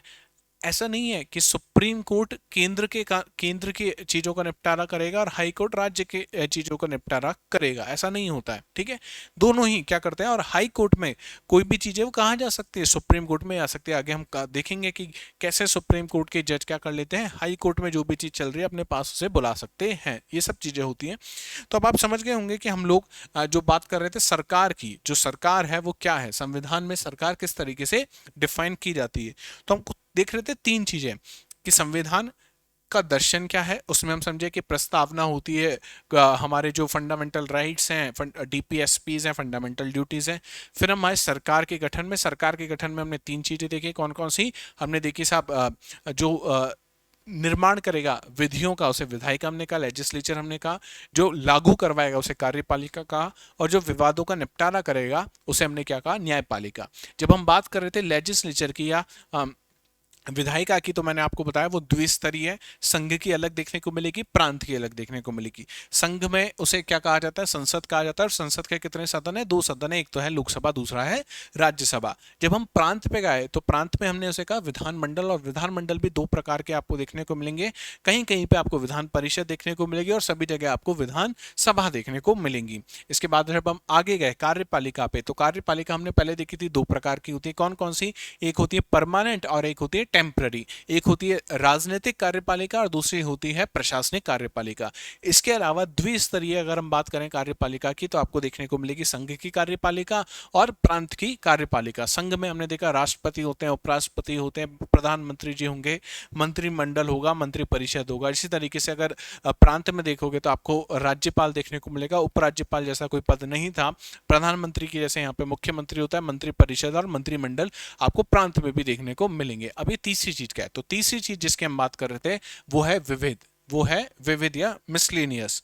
ये भी आपको अपने सिलेबस में, संविधान में भी देखने को मिलेगा और सिलेबस का भी ये हिस्सा है। जैसे आपके केंद्र और राज्य के बीच के संबंध क्या है, आपकी सिटीजनशिप, आपकी नागरिकता के बारे में अगर पूछा जाए, ठीक है, निर्वाचन के बारे में पूछा जाए, पंचायत, नगर पालिका, ये सब किसका हिस्सा है, ये सब विविध का हिस्सा है, मिसलेनियस का हिस्सा है। तो अब आप समझे कि हमको संविधान में क्या क्या पढ़ना होगा, ये सिर्फ इसीलिए मैं आपको बता रहा हूं। हालांकि इस चीज से आप अगर संविधान पे कोई भी निबंध पूछा जाता है या संविधान को समझाने पे कोई आपसे प्रश्न पूछ ले, तो आप बिल्कुल इसी तरीके से बता सकते हो कि हमारा संविधान मुख्य रूप से तीन भागों में विभाजित है, दर्शन में, सरकार के गठन में और विविध में। अब आप बता सकते हो कि दर्शन का मतलब क्या है, दर्शन में कौन कौन से हिस्से हैं। जब हम बात करें सरकार के गठन की, तो सरकार का मतलब क्या होता है, सरकार के कौन कौन से अंग हैं और विविध कौन कौन से हैं। तो इस तरीके से आपका एक स्ट्रक्चर आंसर बन गया है पूरा संविधान का, आपको पता भी नहीं चला है। ठीक है, यहां तक सारी चीजें आपकी क्लियर हो चुकी होंगी, हमने संविधान का परिचय अच्छे से देख लिया है। ठीक है, चलिए, संविधान के परिचय के बाद जो एक सबसे इंपॉर्टेंट चीज जो आपको बहुत ज्यादा परेशान करेगी संसद वाले चैप्टर में, या जब भी आप सुनोगे कि सरकार ने ये कानून पास कर दिया, ये विधेयक पास कर दिया, बहुत सारी चीजें आप सुनोगे ना अखबारों में, उसमें आपको एक शब्द कॉमन देखने को मिलेगा कि इतने बहुमत से, इतनी मेजोरिटी से। तो एक बार ये मेजोरिटी भी यहीं पे क्लियर कर लेते हैं। आगे हालांकि हम इसको आगे भी पढ़ सकते थे, लेकिन आगे पढ़ने की जगह हम यहीं पे अगर पूरे मेजोरिटी का चार्ट एक साथ देख लेंगे तो आप यकीन मानो आगे उसको कभी नहीं भूलोगे। तो एक बार मेजोरिटी और बहुमत हम देख लेते हैं क्या होता है। तो बहुमत मुख्य रूप से तीन प्रकार का होता है। ठीक है, तीन प्रकार का बहुमत के बारे में हम चर्चा करेंगे। पहला जो बहुमत है इसे कहा जाता है साधारण, साधारण बहुमत, साधारण बहुमत, या इसे हम कहते हैं सिंपल मेजोरिटी, सिंपल मेजोरिटी। अब साहब सिंपल मेजोरिटी का मतलब क्या है, देखो मेजोरिटी बहुमत का मतलब तो ये हो गया 50%, +1, 50% +1% नहीं है, मैं आपको पहले बता रहा हूं, 50% +1 है। अगर सदस्य मानो 500 सदस्य हैं तो 500 का बहुमत आपको निकालना है, तो 500 का बहुमत कितना हो जाएगा, 50% निकालो, तो 500 को 50% 250 तो हो गया। 250 में एक ऐड और कर दो, एक और जोड़ दो, तो कितना हो गया, 251। तो 251 का मतलब हो गया बहुमत। अगर 251 पक्ष में है तो वो बिल क्या हो जाएगा, पास हो जाएगा, और अगर नहीं है, विपक्ष में है, तो वो चीज क्या हो जाएगी, रुक जाएगी, वो चीज रुक जाएगी। अच्छा, अगर यही चीज बहुमत है तो इसके आगे साधारण या सिंपल क्यों लगाया, साधारण या सिंपल लगाते ही चीजें बदल गई, और अब चीजें क्या हो गई कि उपस्थित उपस्थित और मतदान, उपस्थित और मतदान करने वाले सदस्यों का बहुमत, बहुमत, ठीक है। तो इसको समझना, present and voting, present and voting, present and voting, इसका हमें क्या निकालनी है, इसकी मेजोरिटी निकालनी है। अब साहब ये कैसे निकलेगा, देखो लोकसभा में, लोकसभा में कितने सदस्य हैं, तो साहब लोकसभा में हमारे पास 543, ठीक है। क्या सभी सदस्य हर दिन पहुंचते हैं जब सेशन होता है? आप एक बात बताओ, आप कॉलेज के हर दिन जाते थे? तो आप कॉलेज नहीं जाते थे, आप तो क्या करते थे, बंक मार लेते थे। लेकिन ये क्या है, ये पॉलिटिकल रिप्रेजेंटेटिव है, रिप्रेजेंटेटिव है हम सबके, इनको अपने क्षेत्र में काम भी हो सकता है। तो ऐसा है कि हर दिन हर सदस्य का नहीं पहुंचता, लोकसभा में नहीं पहुंचता। तो मान लेते हैं उस दिन, जिस दिन हम बात कर रहे हैं, उस दिन प्रेजेंट कितने हैं, प्रेजेंट या उपस्थित, प्रेजेंट या उपस्थित हम लोग मान लेते हैं ये हैं 200, कितने हैं, 200। अच्छा, जितने उपस्थित हैं क्या ये सब के सब मतदान करेंगे? तो नहीं, जरूरी नहीं है मतदान करें। तो इसमें से भी कुछ लोग मतदान नहीं कर रहे, तो वोटिंग कितने लोगों ने करी, वोटिंग या कहा जाए मतदान, तो ये करा 180 लोगों ने, 180 लोगों ने। अच्छा, अगर आपको सिंपल मेजोरिटी चाहिए, क्या चाहिए, सिंपल मेजोरिटी अगर आपको चाहिए, सिंपल मेजोरिटी, तो आपको बहुमत किसका चाहिए, प्रेजेंट एंड वोटिंग का, उपस्थित एवं मतदान का आपको क्या चाहिए, बहुमत चाहिए। तो प्रेजेंट एंड वोटिंग, प्रेजेंट तो कितने थे 200, लेकिन वोटिंग कितनों ने करी, केवल 180 ने। तो 180 बटा 2 अगर हम कर दें तो क्या आ जाएगा, 90 आ जाएगा आपके पास। और बहुमत निकालने के लिए क्या करना है, 90 प्लस 1 कर देना है। तो अगर 91 लोग पक्ष में हैं तो काम बन जाएगा, आपके पास मेजोरिटी है। अगर 91 से 90 भी अगर आपके पास हैं तो आपके पास क्या नहीं है, मेजोरिटी नहीं है। चीजें क्लियर है, सिंपल मेजोरिटी बहुत आसान सी चीज है। और भारत में सबसे ज्यादा जो बहुमत काम में आता है वो ये साधारण बहुमत, ये सिंपल मेजोरिटी काम में आती है। जैसे अगर भारत में कोई साधारण विधेयक आपको पास करवाना है तो आपको क्या चाहिए, सिंपल मेजोरिटी चाहिए। धन विधेयक करवाना है, वित्त विधेयक करवाना है, सबके लिए आपको क्या चाहिए, सिंपल मेजोरिटी चाहिए। यहां से प्रारंभिक परीक्षा का सवाल भी बन सकता है कि साधारण विधेयक के लिए, धन विधेयक के लिए, वित्त विधेयक के लिए, या संसद में लाए जाने वाले प्रमुख प्रस्ताव जैसे अविश्वास प्रस्ताव, विश्वास प्रस्ताव, निंदा प्रस्ताव, ध्यान आकर्षक प्रस्ताव, इन सब प्रस्तावों के लिए भी आपको क्या चाहिए, सिंपल मेजोरिटी चाहिए। उम्मीद करता हूं मैं सिंपल मेजोरिटी समझ में आ गई होगी। आ गई, क्या चाहिए, प्रेजेंट एंड वोटिंग का बहुमत चाहिए, प्रेजेंट एंड वोटिंग का 50% +1 चाहिए, ठीक है। चलिए, दूसरा जो बहुमत है इसे कहा जाता है प्रभावी बहुमत। क्या कहा जाता है, प्रभावी बहुमत या तत्कालिक, तत्कालीन बहुमत। तो दूसरा क्या है, प्रभावी।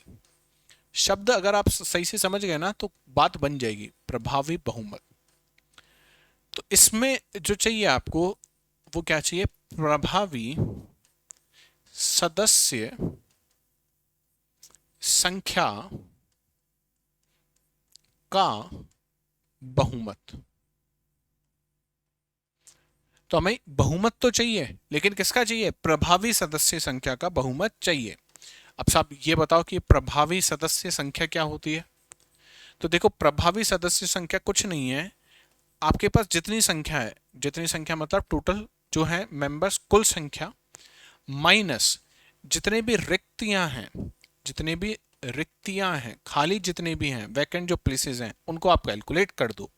इसका मतलब भाई हमारे पास लोकसभा में मान लो 543 हमारे पास कुल सदस्य हैं और 5 रिक्तियां हैं। 5 रिक्तियां मतलब एक व्यक्ति, एक जो था उनकी क्या हो गई, मृत्यु हो गई। 2 लोगों ने क्या कर दिया, त्याग पत्र दे दिया। और 2 लोगों का जो निर्वाचन है वो क्या हो गया है, रद्द हो गया है। वो क्या हो गया है, रद्द हो गया। तो अब आपके पास कुल संख्या तो कितनी है, 543 है। रिक्तियां कितनी हो गई, 5 हो गई। तो प्रभावी सदस्य संख्या आपके पास कितनी आ गई, 243 में से आपने 5 घटाया तो आपको कितना देखने को मिलेगा, सॉरी 200 बोल रहा हूं मैं, 543 में से 543 में से 5 आपने घटाया तो आपको देखने को मिलेगा 538। कितना देखने को मिलेगा, 538। अब इस 538 का आपको क्या चाहिए, बहुमत चाहिए। अब इस 538 का क्या चाहिए, बहुमत। ये तो लिखा है प्रभावी सदस्य संख्या का बहुमत, तो किसका बहुमत चाहिए, इस 538 का बहुमत आपको चाहिए। तो कर लेते हैं, 538 बटा 2 प्लस 1 हो जाएगा। तो ये कितना आपके सामने आ जाएगा, ये आपके सामने आ जाएगा 270। कितना आ जाएगा, 270। ठीक है। अब समझ पाए कि प्रभावी बहुमत क्या होता है। प्रभावी बहुमत का सीधा सीधा मतलब है कि प्रभावी जो सदस्य हैं, जो वोट दे सकते हैं, आप केवल उन्हीं को लेके चलो। अब वोट कौन दे सकता है, जो है वहां पे। ऐसा नहीं कुल संख्या को ले लो, नहीं, कुल संख्या को नहीं लेना हमको। कुल संख्या में से जो रिक्तियां हैं उसे हमको क्या कर देना है, घटा देना है। तो आपके पास क्या आ जाएगा, प्रभावी सदस्य संख्या आ जाएगी। अब प्रभावी सदस्य संख्या का बहुमत ले लो। ठीक है। अच्छा, इसमें कुछ भी ऐसा नहीं है कि प्रेजेंट कितने हैं, वोट कितने देने हैं। इसमें तो सीधा सीधा क्या करना है, प्रभावी जो सदस्य हैं उनका आपको बहुमत चाहिए। अब इसका प्रयोग कहां होता है ये बता दो। इसका प्रयोग टोटल 8 जगह होता है। कितनी जगह होता है, टोटल 8 जगह होता है। कहां कहां पे होता है देख लेते हैं, और ये याद करना है कहां कहां पे होता है। देखो, ये प्रयोग होता है लोकसभा, राज्यसभा, विधानसभा और विधान परिषद।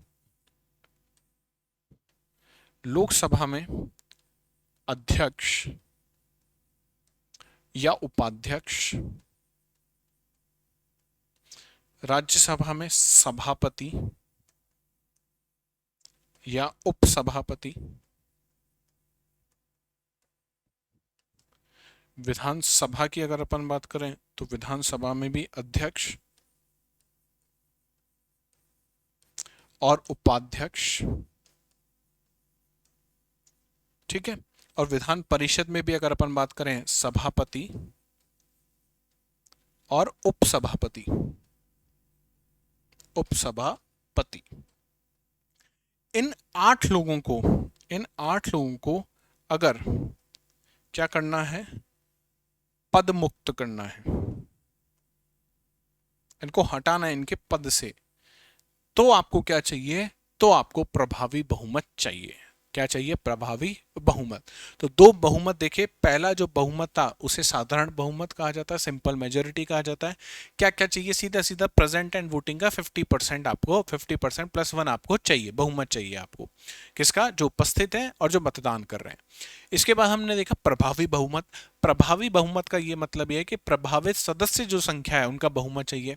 अब प्रभावी सदस्य संख्या कैसे निकाली जाए, तो प्रभावी सदस्य संख्या का मतलब सीधा सीधा ये कि कुल सदस्य माइनस रिक्तियां, कितने खाली जगह उन सबको क्या कर दो, माइनस कर दो। अब इसका अगर आप बहुमत ले लोगे तो क्या आ जाएगा, आपके पास आ जाएगा प्रभावी बहुमत। प्रभावी बहुमत काम में कहां पे आता है, तो टोटल 8 जगह काम में आता है। कहां कहां पे, लोकसभा, राज्यसभा, विधानसभा, विधान परिषद। लोकसभा में अध्यक्ष उपाध्यक्ष, राज्यसभा में सभापति उपसभापति, विधानसभा में भी अध्यक्ष और उपाध्यक्ष, और विधान परिषद में भी सभापति और उपसभापति। इन 8 लोगों को अगर पद मुक्त करना है तो आपको क्या चाहिए, इन 8 लोगों को अगर पद मुक्त करना है तो आपको चाहिए इफेक्टिव मेजोरिटी, प्रभावी जो बहुमत है वो आपको चाहिए। यहां तक चीजें क्लियर है, हाँ या ना। चलिए आगे चलें, आगे चलते हैं। और जो सबसे खास बात है, जहां पे दिमाग थोड़ा लगाना पड़ेगा, वो है हमारा विशेष बहुमत। विशेष बहुमत, ठीक है। स्पेशल मेजोरिटी से कहा जाता है इंग्लिश में। इंग्लिश में आप इसे क्या कह दोगे, स्पेशल मेजोरिटी। अब विशेष बहुमत या स्पेशल मेजोरिटी क्या होता है इसको समझो। विशेष बहुमत कहीं पे भी लिखा आ जाए तो इसका सीधा सीधा सा मतलब है आपको अब कितना बहुमत चाहिए, 2/3 बहुमत चाहिए। 2/3 बहुमत चाहिए। उसमें कितना चाहिए था, 50% +1 चाहिए था, लेकिन यहाँ पे कितना चाहिए, 2/3। इसमें +1 वगैरह करने की जरूरत नहीं है, सीधा सीधा कितना चाहिए, 2/3 बहुमत आपको चाहिए। अब विशेष जो बहुमत है ये 3 प्रकार का होता है। कितने प्रकार का, 3 प्रकार का। नाम क्या क्या है, प्रथम प्रकार, द्वितीय प्रकार या दूसरे प्रकार का, और यह है तीसरे प्रकार का, तृतीय प्रकार। प्रथम प्रकार, पहले प्रकार का विशेष बहुमत, ये आपने करीब करीब पढ़ा हुआ है, देखो बहुत इजी सा है, समझ में भी तुरंत आ जाएगा। जितने भी लोग प्रेजेंट हैं, जितने भी लोग उपस्थित हैं और जो मतदान कर रहे हैं, तो प्रेजेंट एंड वोटिंग, या मैं कहूं उपस्थित, उपस्थित एवं जो मतदान कर रहे हैं, उपस्थित एवं मतदान, इसका क्या निकालना है, विशेष बहुमत निकालना है। मतलब 2/3 चाहिए आपको प्रेजेंट एंड वोटिंग का। कितना चाहिए, 2/3 चाहिए आपको प्रेजेंट एंड वोटिंग का। एग्जाम्पल, लोकसभा में सदस्य कितने हैं, 543 टोटल सदस्य। प्रेजेंट कितने हैं, 200। वोटिंग कितने लोगों ने करी, 180 लोगों ने। तो present and voting P and V कितने लोगों ने करा, 180 लोगों ने। ठीक है, अब इसका 2/3 निकालना है, तो 180 का 2/3 अगर आप निकालोगे तो कितना आएगा, ये 3 6, तो ये आपके पास आ गया 120। कितना आ गया, 120। हमने देखा था 120, इसमें +1 नहीं करना, याद रखना विशेष बहुमत में कोई +1 नहीं करता। तो अगर 120 लोगों का वोट आपके पक्ष में, तो आपके पास क्या है, आपके पास विशेष बहुमत है। कौन से प्रकार का, पहले प्रकार का, प्रथम प्रकार का। ठीक है, अच्छा इसका प्रयोग कहां कहां पे होता है, इसका प्रयोग 2 जगह हम लोग जनरली करते हैं। एक तो है आर्टिकल 249 249 और एक आर्टिकल है 312। अभी क्या है 249 क्या है 312, इसके लिए थोड़ा सा धीरज रखिए, मैं आगे आपको बता दूंगा। लेकिन समझ गए, पहले प्रकार का विशेष बहुमत क्या होता है कि जितने भी लोग उपस्थित हैं और जितने भी लोग मतदान दे रहे हैं, उसका आपको क्या करना है, उसका केवल आपको 2/3 चाहिए। ठीक है, चलिए जो सबसे इंपॉर्टेंट है ना, वो है ये दूसरे प्रकार का विशेष बहुमत। दूसरे प्रकार का विशेष बहुमत, यहां पे थोड़ा सा दिमाग घूमेगा, लेकिन बने रहना। ठीक है, यहां पे एक बार ऐसा लगेगा कि यार क्या हो गया अचानक से, लेकिन बने रहो। ठीक है, सबसे पहले वही चीज, उपस्थित, उपस्थित और मतदान करने वाले, करने वाले सदस्यों का, सदस्यों का 2/3 बहुमत जो कुल सदस्य संख्या के बहुमत से कम हो। क्या लिखा है देखो, विशेष बहुमत या 2/3 बहुमत जो द्वितीय प्रकार का, उसमें क्या लिखा हुआ है कि जो प्रेजेंट एंड वोटिंग है, प्रेजेंट एंड वोटिंग है, उसका क्या निकालना है आपको, 2/3 बहुमत निकालना है। और चेक किससे करना है, इसको चेक करना है जो कुल संख्या है, कुल सदस्य संख्या के बहुमत से क्या हो, कम हो। अब इसको एग्जाम्पल से समझेंगे तो बहुत आसानी से समझ में आ जाएगा। देखो लोकसभा की हम बात कर लेते हैं। लोकसभा में कितने लोग हैं, 543। 543। अच्छा, कुल संख्या का आपको ये चेक करना है पहले, तो कुल संख्या का बहुमत, कुल संख्या का बहुमत कैसे निकालोगे, कुल संख्या कितनी है आपके पास, 543 बटा क्या करना होगा, 2 करना होगा। तो क्या आएगा, 2 दूनी 4, 14 हो गया, 2 सत्ते 14 और 2 एकम 2, बच गए 271.5, मतलब 272। तो कुल संख्या का बहुमत तो कितना आ गया आपके पास, 272 आ गया। यही लास्ट लाइन लिखी थी, देखो फिर से आपको बता रहा हूं, आपने लिखा था जो कुल सदस्य संख्या के बहुमत से कम हो। तो पहले कुल सदस्य संख्या का बहुमत निकालना पड़ेगा, आपके पास आ गया 272। ये फिक्स रहता है हमेशा, इसमें चेंज होगा ही नहीं। अब मान लेते हैं present and voting. Present and voting जिन लोगों ने किया, प्रेजेंट लोग थे 320, कितने प्रेजेंट हैं 320 हैं, और वोटिंग कितने लोग कर रहे हैं, वोटिंग कर रहे हैं 300 लोग। वोटिंग कितने लोग कर रहे हैं, 300 लोग कर रहे हैं, 20 लोगों ने वोट नहीं दिया। हमको क्या निकालना है, इसका 2/3 निकालना है। किसका निकालना है, प्रेजेंट एंड वोटिंग का, उपस्थित और मतदान वालों का। तो वो तो कितने हैं, 300 है, तो 300 गुणा 2/3 कर लिया, यही करना होगा। इससे आप करोगे क्या आ जाएगा, ये तो आ गया भाई 200 आपके पास सीधा सीधा आ गया। क्या आ गया, 200 आपके पास सीधा सीधा आ गया। अच्छा, अब इसमें भी वोट कितने लोगों ने किया था, 300 लोगों ने किया था। अब 300 लोगों में से कुछ लोगों ने तो क्या होगा पक्ष में, और कुछ लोगों ने किया होगा विपक्ष में। हाँ है ना, पक्ष में जिन लोगों ने वोट किया वो हैं 200, कितने हैं 200, और विपक्ष ने जिन लोगों ने किया वोट वो कितना है 100, वो कितना है 100। 200 याद करो, प्रेजेंट एंड वोटिंग का 2/3, 200, ठीक है 200। क्या ये 272 से ज्यादा है या कम है, तो आप कहोगे साहब ये तो कम है। 200 272 से ज्यादा है या कम है, कम है। तो ये जो प्रस्ताव है ये यहाँ पे क्या हो जाएगा, रद्द हो जाएगा। प्रस्ताव क्या हो गया, रद्द हो गया। ठीक है, पहली चीज समझ में आ गई। अब इसी को एक और तरीके से, दूसरे तरीके से भी सॉल्व करके देखते हैं, जहां पे प्रस्ताव को हम पास करवाएंगे, जहां पे हम प्रस्ताव को पास करवाएंगे। अब मान के चल रहे हैं हम, जो उपस्थित जो लोग हैं, उपस्थित कितने हैं 470, प्रेजेंट कितने 470, जो मतदान कर रहे हैं, जो मतदान कर रहे हैं वो कितने हैं 450, 450। अब 450 में से दो हिस्से हुए, 360 जो लोग हैं इन्होंने तो पक्ष में वोट किया है, और बाकी बचे हुए 90 जो लोग हैं इन्होंने विपक्ष में, इन्होंने किसमें, विपक्ष में वोट किया है। ठीक है, आपको क्या निकालना था, आपको पहले चेक करना था प्रेजेंट एंड वोटिंग का 2/3, प्रेजेंट एंड वोटिंग का 2/3। तो प्रेजेंट एंड वोटिंग का मतलब कितना हो गया 450, 450 का 2/3 आपने किया, 450 का क्या किया 2/3 आपने किया, तो कितना आएगा ये 3 से 3 एकम एक 3, 3 पंजे 15, 150, 300। प्रेजेंट एंड वोटिंग का बहुमत कितना आ गया 300 आ गया। पक्ष में वोट कितने गए हैं, पक्ष में वोट गए 360, पक्ष में कितने वोट गए 360। तो ये प्रस्ताव क्या हो जाएगा, ये प्रस्ताव हो जाएगा पारित।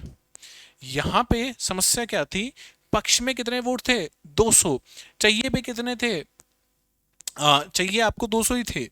ये जो था प्रेजेंट एंड वोटिंग का 2/3, तो इससे ज्यादा आपको चाहिए, बहुमत आपके पास होना चाहिए ना 272 से। तो यहाँ पे ये प्रस्ताव क्या हो गया, रद्द हो गया। समझ में आ गया। प्रेजेंट एंड वोटिंग जो द्वितीय प्रकार का बहुमत है, द्वितीय प्रकार का बहुमत है, वो कुछ इस तरीके से काम करता है।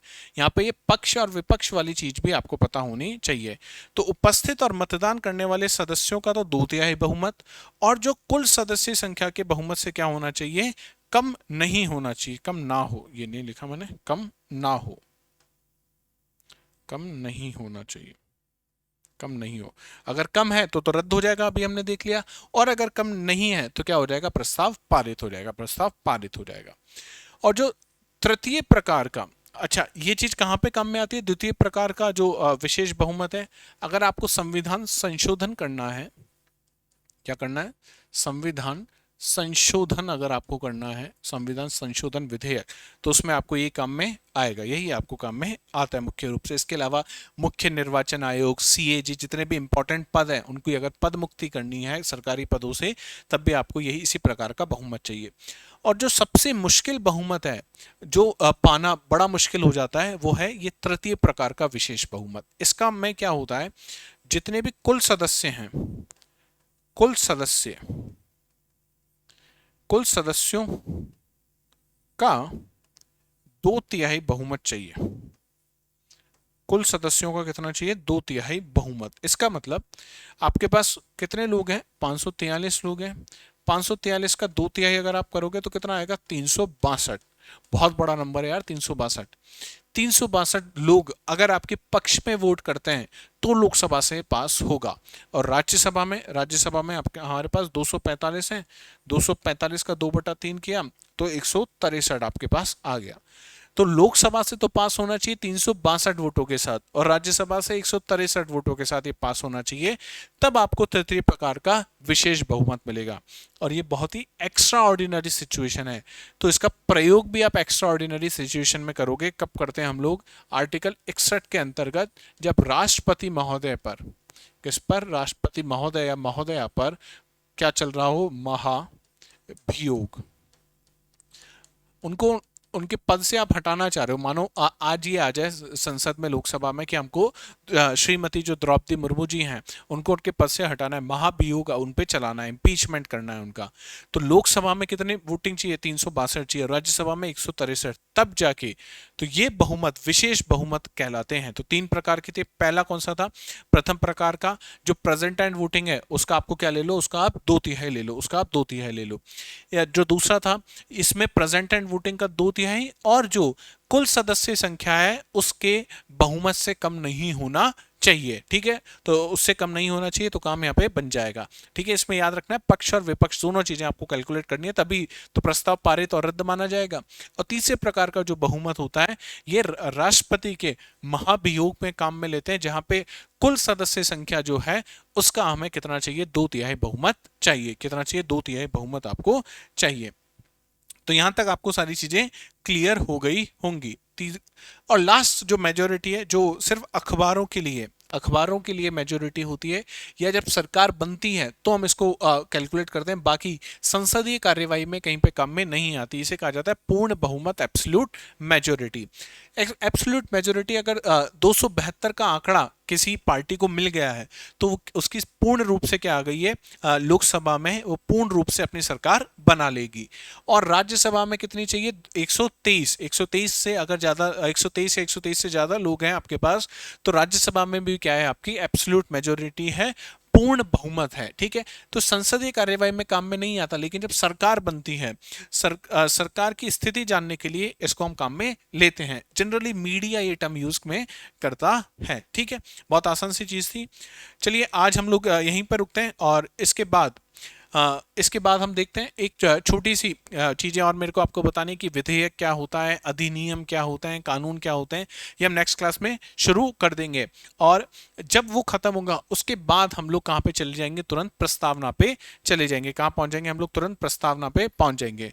तो मुझे जरूर बताइएगा, आज की क्लास बहुत इंपॉर्टेंट थी, मेजोरिटी आगे बहुत काम में आने वाली है ना। कुछ भी अगर डाउट है तो मुझे कमेंट सेक्शन में या जो फोन नंबर है उस पर व्हाट्सअप आप कर सकते हैं मुझे डायरेक्टली। और अभी तक ये जो भी हम पढ़ रहे हैं ये सिलेबस का डायरेक्टली पार्ट नहीं है, लेकिन बिना इसके सिलेबस शुरू नहीं किया जा सकता, इसलिए पढ़ना जरूरी है। तो एकदम बेसिक जो फाउंडेशन वाली जो क्लासेस होती हैं वो इसी तरीके से हम लोग शुरू करते हैं। तो पॉलिटी की हम लोगों ने 2 क्लास कंप्लीट कर लिए, तीसरी क्लास से हमारा सिलेबस शुरू हो जाएगा। तो मिलते हैं नेक्स्ट क्लास में। नेक्स्ट क्लास में हम लोग प्रियम्बल शुरू कर देंगे, प्रस्तावना शुरू कर देंगे। और मैं यकीन के साथ कह सकता हूं कि जिस तरीके से हम लोग प्रस्तावना पढ़ेंगे उस तरीके से प्रस्तावना अभी तक आपने नहीं पढ़ी होगी। एक एक शब्द का हम लोग पोस्टमार्टम करते हुए आगे बढ़ेंगे। ठीक है, तो अगर पॉलिटी में कोई भी डाउट है, आपको किसी भी तरह की कोई भी समस्या है, तो प्लीज मुझे मैसेज कर दीजिएगा। मेरा नंबर आपके पास है ही, मेरा टेलीग्राम जो ग्रुप है अपना, उस पर आप मुझे भेज सकते हैं। साथ ही साथ अब मैं चाहूंगा कि यार आप 2 सब्जेक्ट हमारे चल रहे हैं, तो जितना ज़्यादा लाइक हो सके, कमेंट हो सके, शेयर हो सके, सब्सक्राइब करवा सको, उतना आप करवा देना। एक बार कल वाली क्लासेस के कमेंट्स देख लेते हैं कि क्या कमेंट थे, उसके बाद हम लोग क्लास को ओवर करेंगे। तो कल वाली क्लास एक बार मैं खोल लेता हूँ।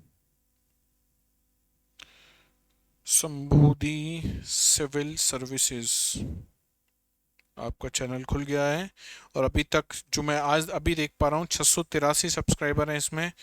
कल हम लोग 3-6 पे थे, अब 683 पे हैं। हालांकि उस स्पीड से नहीं बढ़ रहे हैं जिस स्पीड से बढ़ने चाहिए। अभी ये आपकी मर्जी है कि आपको कैसे शुरू करना है। चलिए, पॉलिटी, ये क्लास का नाम है पॉलिटी की शुरुआत, संविधान, संविधानवाद और राज्य व्यवस्था। कमेंट सबसे पहले शास्त्री जी का कमेंट है, सर आपने सिर्फ अंग्रेजी में पढ़ाने तक खुद को सीमित नहीं रखा बल्कि हमारी विनती पर हिंदी में भी पढ़ाना शुरू किया। यह आपके समर्पण, छात्रों के प्रति आपकी प्रतिबद्धता को दर्शाता है। आपकी मेहनत और मार्गदर्शन के लिए दिल से धन्यवाद। शास्त्री जी, एक शब्द आपने गलत लिखा, बस मैं वो नहीं चाहता, होना चाहिए था इसमें। जो आपने विनती लिखा है वो नहीं होनी चाहिए थी। मैं नहीं चाहता कि आप लोग रिक्वेस्ट करें, आप सब लोग मेरे छोटे भाई और बहन हैं, ठीक है। तो छोटे भाई बहनों से बड़े भाई बहन विनती या आग्रह नहीं चाहते हैं। आप मुझे सिर्फ ये बताना है आपको कि मुझे इन इन चीज़ों में दिक्कत है। मुझसे जितना बन पड़ेगा मैं आप सब लोगों के लिए करने के लिए तैयार हूँ, है ना। एक शब्द नहीं होना चाहिए था। बाकी तहे दिल से धन्यवाद कि आप लोगों को इतना प्यार दे रहे हैं। और सबसे बड़ी बात ये होती है, देखो एज जो यहाँ पे खड़ा है फैकल्टी कह लो या एक एक्सपीरियंस एस्पिरेंट कह लो उस चीज़ को, उसके लिए सबसे इंपॉर्टेंट बात ये होती है कि जो भी आपसे पढ़ रहा है, जो भी स्क्रीन के उस तरफ है, वो आपसे अपने मन की बात कह पा रहा है कि साहब हमें ये दिक्कत हो रही है, आप इसको अगर सॉल्व कर दोगे तो हमारे लिए चीज़ें आसान हो जाएंगी। अगर ये हो पा रहा है तो मेरे लिए बहुत बड़ी चीज़ है। आदर्श जी ने कमेंट किया है, we are with you sir, thank you very much. Jyoti ji ने कमेंट किया, sir thanks for the class. Jyoti ji बहुत बहुत धन्यवाद आपका भी। श्रेष्ठ श्रीवास्तव जी ने कमेंट किया, sir we are with you, continue your series, it will be great help. बिल्कुल ये कंटिन्यू रहेगा यार। ज्योग्राफी और पॉलिटी हम लोग पहले कंप्लीट करेंगे। अब मैं तीसरा सब्जेक्ट शुरू नहीं कर पाऊंगा क्योंकि यार it takes a lot of time, बहुत ज़्यादा समय जाता है इन सब चीज़ों में। और मेरे को ये भी पता है कि अगर 3 सब्जेक्ट शुरू हो गए तो आप भी वो 3 नहीं पढ़ पाओगे, तो हम लोग ज्योग्राफी और पॉलिटी को लेके चलेंगे साथ में, है ना। ऋषिकेश जी ने मैसेज किया है, थैंक यू सर। ऋषिकेश जी धन्यवाद बहुत बहुत। इंदिरा गौतम जी ने किया, प्लीज़ कंटिन्यू सर, बिल्कुल कंटिन्यू रहेगा। अंजनी जी ने एक्सीलेंट बोला है, बहुत बहुत धन्यवाद आपका। काना व्लॉग्स ने कहा है, सर आप एनसीईआरटी बुक्स को रिलेट करके बताने वाले थे, ज्योग्राफी की प्लीज़ बता दीजिएगा। बिल्कुल मैं आपको ना केवल ज्योग्राफी की बल्कि सारी सब्जेक्ट की, जैसे जैसे हम लोग आगे बढ़ेंगे वो सारी चीज़ें आपको एक्सप्लेन करता हुआ चलूंगा। ट्रैक एरालिया एक्स इन्होंने कमेंट किया, सर ज्योग्राफी एनसीईआरटी से कराइए प्लीज सर। हाँ देखो, अभी जो ज्योग्राफी चल रहा है ना यार, उसमें एनसीईआरटी और एनसीईआरटी से प्लस वाला जो लेवल है दोनों हम कवर कर रहे हैं। हालांकि मैं एनसीईआरटी भी 6 से 12 तक की आपको करा दूंगा, लेकिन पहले एक बार ये फाउंडेशन बैच थोड़ा सा हमारा 10 15 20 क्लासेस की निकल जाए, एटलीस्ट जियोमॉर्फोलॉजी वाला सेक्शन शुरू कर दें। और जब चीज़ें रूटीन में आ जाएंगी तो मैं साइड बाय साइड रिकॉर्ड कर दूंगा एनसीईआरटी क्लासेस, वो मैं आपको प्रोवाइड करवा दूंगा। कान्हा जी का एक और कमेंट है कि सर आई रिक्वेस्ट यू कि आप हमें पॉलिटी के नोट्स को इंग्लिश में बनाकर दीजिएगा, या फिर जो टर्मिनोलॉजी हिंदी में है उसे इंग्लिश में वर्ड मीनिंग बता दीजिए। मीन्स जहां आप हिंदी में लिख रहे हैं वहां उसका इंग्लिश मीनिंग भी बता दीजिएगा, ताकि हमें अंडरस्टैंड हो सके। थोड़ा प्रॉब्लम होगा बट इतना चल जाएगा मेरे हिसाब से। या फिर एग्जैक्टली सेम नोट्स को इंग्लिश में टर्मिनोलॉजी से रिप्लेस करके पीडीएफ फाइल बनाकर शेयर कर दीजिएगा। इसमें शायद आपको एक्स्ट्रा पॉलिटी के लिए इंग्लिश बैच स्टार्ट करने में ज़्यादा प्रॉब्लम नहीं होगी। तो एक अच्छा सजेशन मिल गया मेरे को। मैं कान्हा जी कोशिश करता हूँ कि जब मैं लिखूँ ना तो दोनों शब्दों को लिख देता हूँ जब मैं क्लास में। ये नोट्स टोटली हिंदी के लिए हैं, लेकिन जब मैं क्लास की जो पीडीएफ आपको प्रोवाइड कराता हूँ उसमें दोनों चीज़ें आपको देखने को मिलेंगी, हिंदी और इंग्लिश में। जैसे यहाँ पे भी जहाँ जहाँ पे मैंने कुछ भी लिखा है ना, तो मैंने आपको बताया है कि उसका इंग्लिश मीनिंग क्या है। तो मैं कोशिश करता हूँ वो सब चीज़ें करूँ। अगर कहीं पे भी नहीं है तो मैं आगे से इस बात का ध्यान रखूंगा कि हिंदी के साथ साथ इंग्लिश भी मैं लिख दूं। ज्योत्सना जी ने कमेंट किया है, ज्योत्सना जी ने, कि सर क्लास बहुत ही इंटरेस्टिंग चल रही है और बेसिक से स्टार्ट किया है आपने, थैंक यू, बहुत बहुत धन्यवाद आपका। हिंदी में नोट्स प्रोवाइड, बिल्कुल हिंदी में नोट्स प्रोवाइड आपको हो जाएंगे। तो ये कुछ कमेंट थे कल आपके, और मैं उम्मीद करता हूँ कि जो जो डिमांड आपकी तरफ से आए, डिमांड तो नहीं कहेंगे, अब तो एकदम मैंने बता ही दिया कि हमारा और आपका रिश्ता क्या है, हम एक ही परिवार के सदस्य हैं। तो जो भी आपकी समस्या है वो मेरी भी समस्या है। मैं जितना कर सकता हूँ मैं आपके लिए करने के लिए एकदम तैयार हूँ, है ना। एकदम मैं तत्पर हूँ आप सबकी परीक्षा में। मैं सबको चाहता हूं कि आप सब लोग पास हों और नेक्स्ट अटेम्प्ट में आप सब लोग पास हो जाए, चाहे आप कोई सी भी परीक्षा दे रहे हो। ज़्यादातर तो लोग यूपीएससी वाले ही हैं, पर अगर आप स्टेट पीसीएस भी दे रहे हैं, यूपी पीसीएस, बीपीएससी, आप राजस्थान से आरपीएससी दे रहे हैं, तब भी आप मुझसे कनेक्ट कर सकते हैं। और कोई भी अगर समस्या है तो आप मुझसे उसमें पूछ सकते हैं। तो कल हम लोग विधिवत रूप से हमारा जो सिलेबस है वो स्टार्ट हो जाएगा। पर यह मत मानिएगा कि सिलेबस का हिस्सा नहीं है, ये भी सिलेबस का हिस्सा है, लेकिन बस हमने सिलेबस से पहले इसको शुरू कर दिया है एकदम लाइन से, जैसे प्रस्तावना कॉन्स्टिट्यूशन होनी चाहिए। इसीलिए मैंने आपसे कहा था, बाकी सब जब पॉलिटी शुरू करते हैं तो बहुत सारे लोग हिस्टोरिकल बैकग्राउंड से शुरू कर देते हैं, प्रस्तावना से शुरू कर देते हैं। पर मुझे लगता है कि पॉलिटी पढ़ने का एक तरीका होता है। पॉलिटी पढ़ने से पहले कुछ टर्मिनोलॉजी आपको पता होनी चाहिए। बिना उस टर्मिनोलॉजी के लिए आप पॉलिटी में अगर जंप करेंगे तो बड़ी समस्या हो जाएगी। तो वो सारी चीजें हम लोग क्लियर करते हुए चल रहे हैं, और कल तो हम लोग सिलेबस पे पहुंचे जाएंगे। तो मिलते हैं कल सिलेबस के साथ, और बने रहिए। और मैं चाहूंगा कि यार लाइक, कमेंट और शेयर, सब्सक्राइब आप लोग करवाते रहें बाकी लोगों से भी। बाकी सब लोगों, जितने भी आप टेलीग्राम ग्रुप में, अपने व्हाट्सअप स्टेटस पे आप जहाँ जहाँ प्रमोट कर सकते हैं वहाँ वहाँ प्रमोट कीजिए। मेरे पास कोई यूट्यूब मैनेजर तो नहीं है जहाँ पे मैं ये सब चीज़ें करवा सकूँ। मेरे लिए आप ही मैनेजर हैं, आप और आप ही परिवार के क्या हैं, सदस्य हैं। तो मिलते हैं नेक्स्ट क्लास में, तब तक अपना ध्यान रखिए। जय हिंद, जय भारत।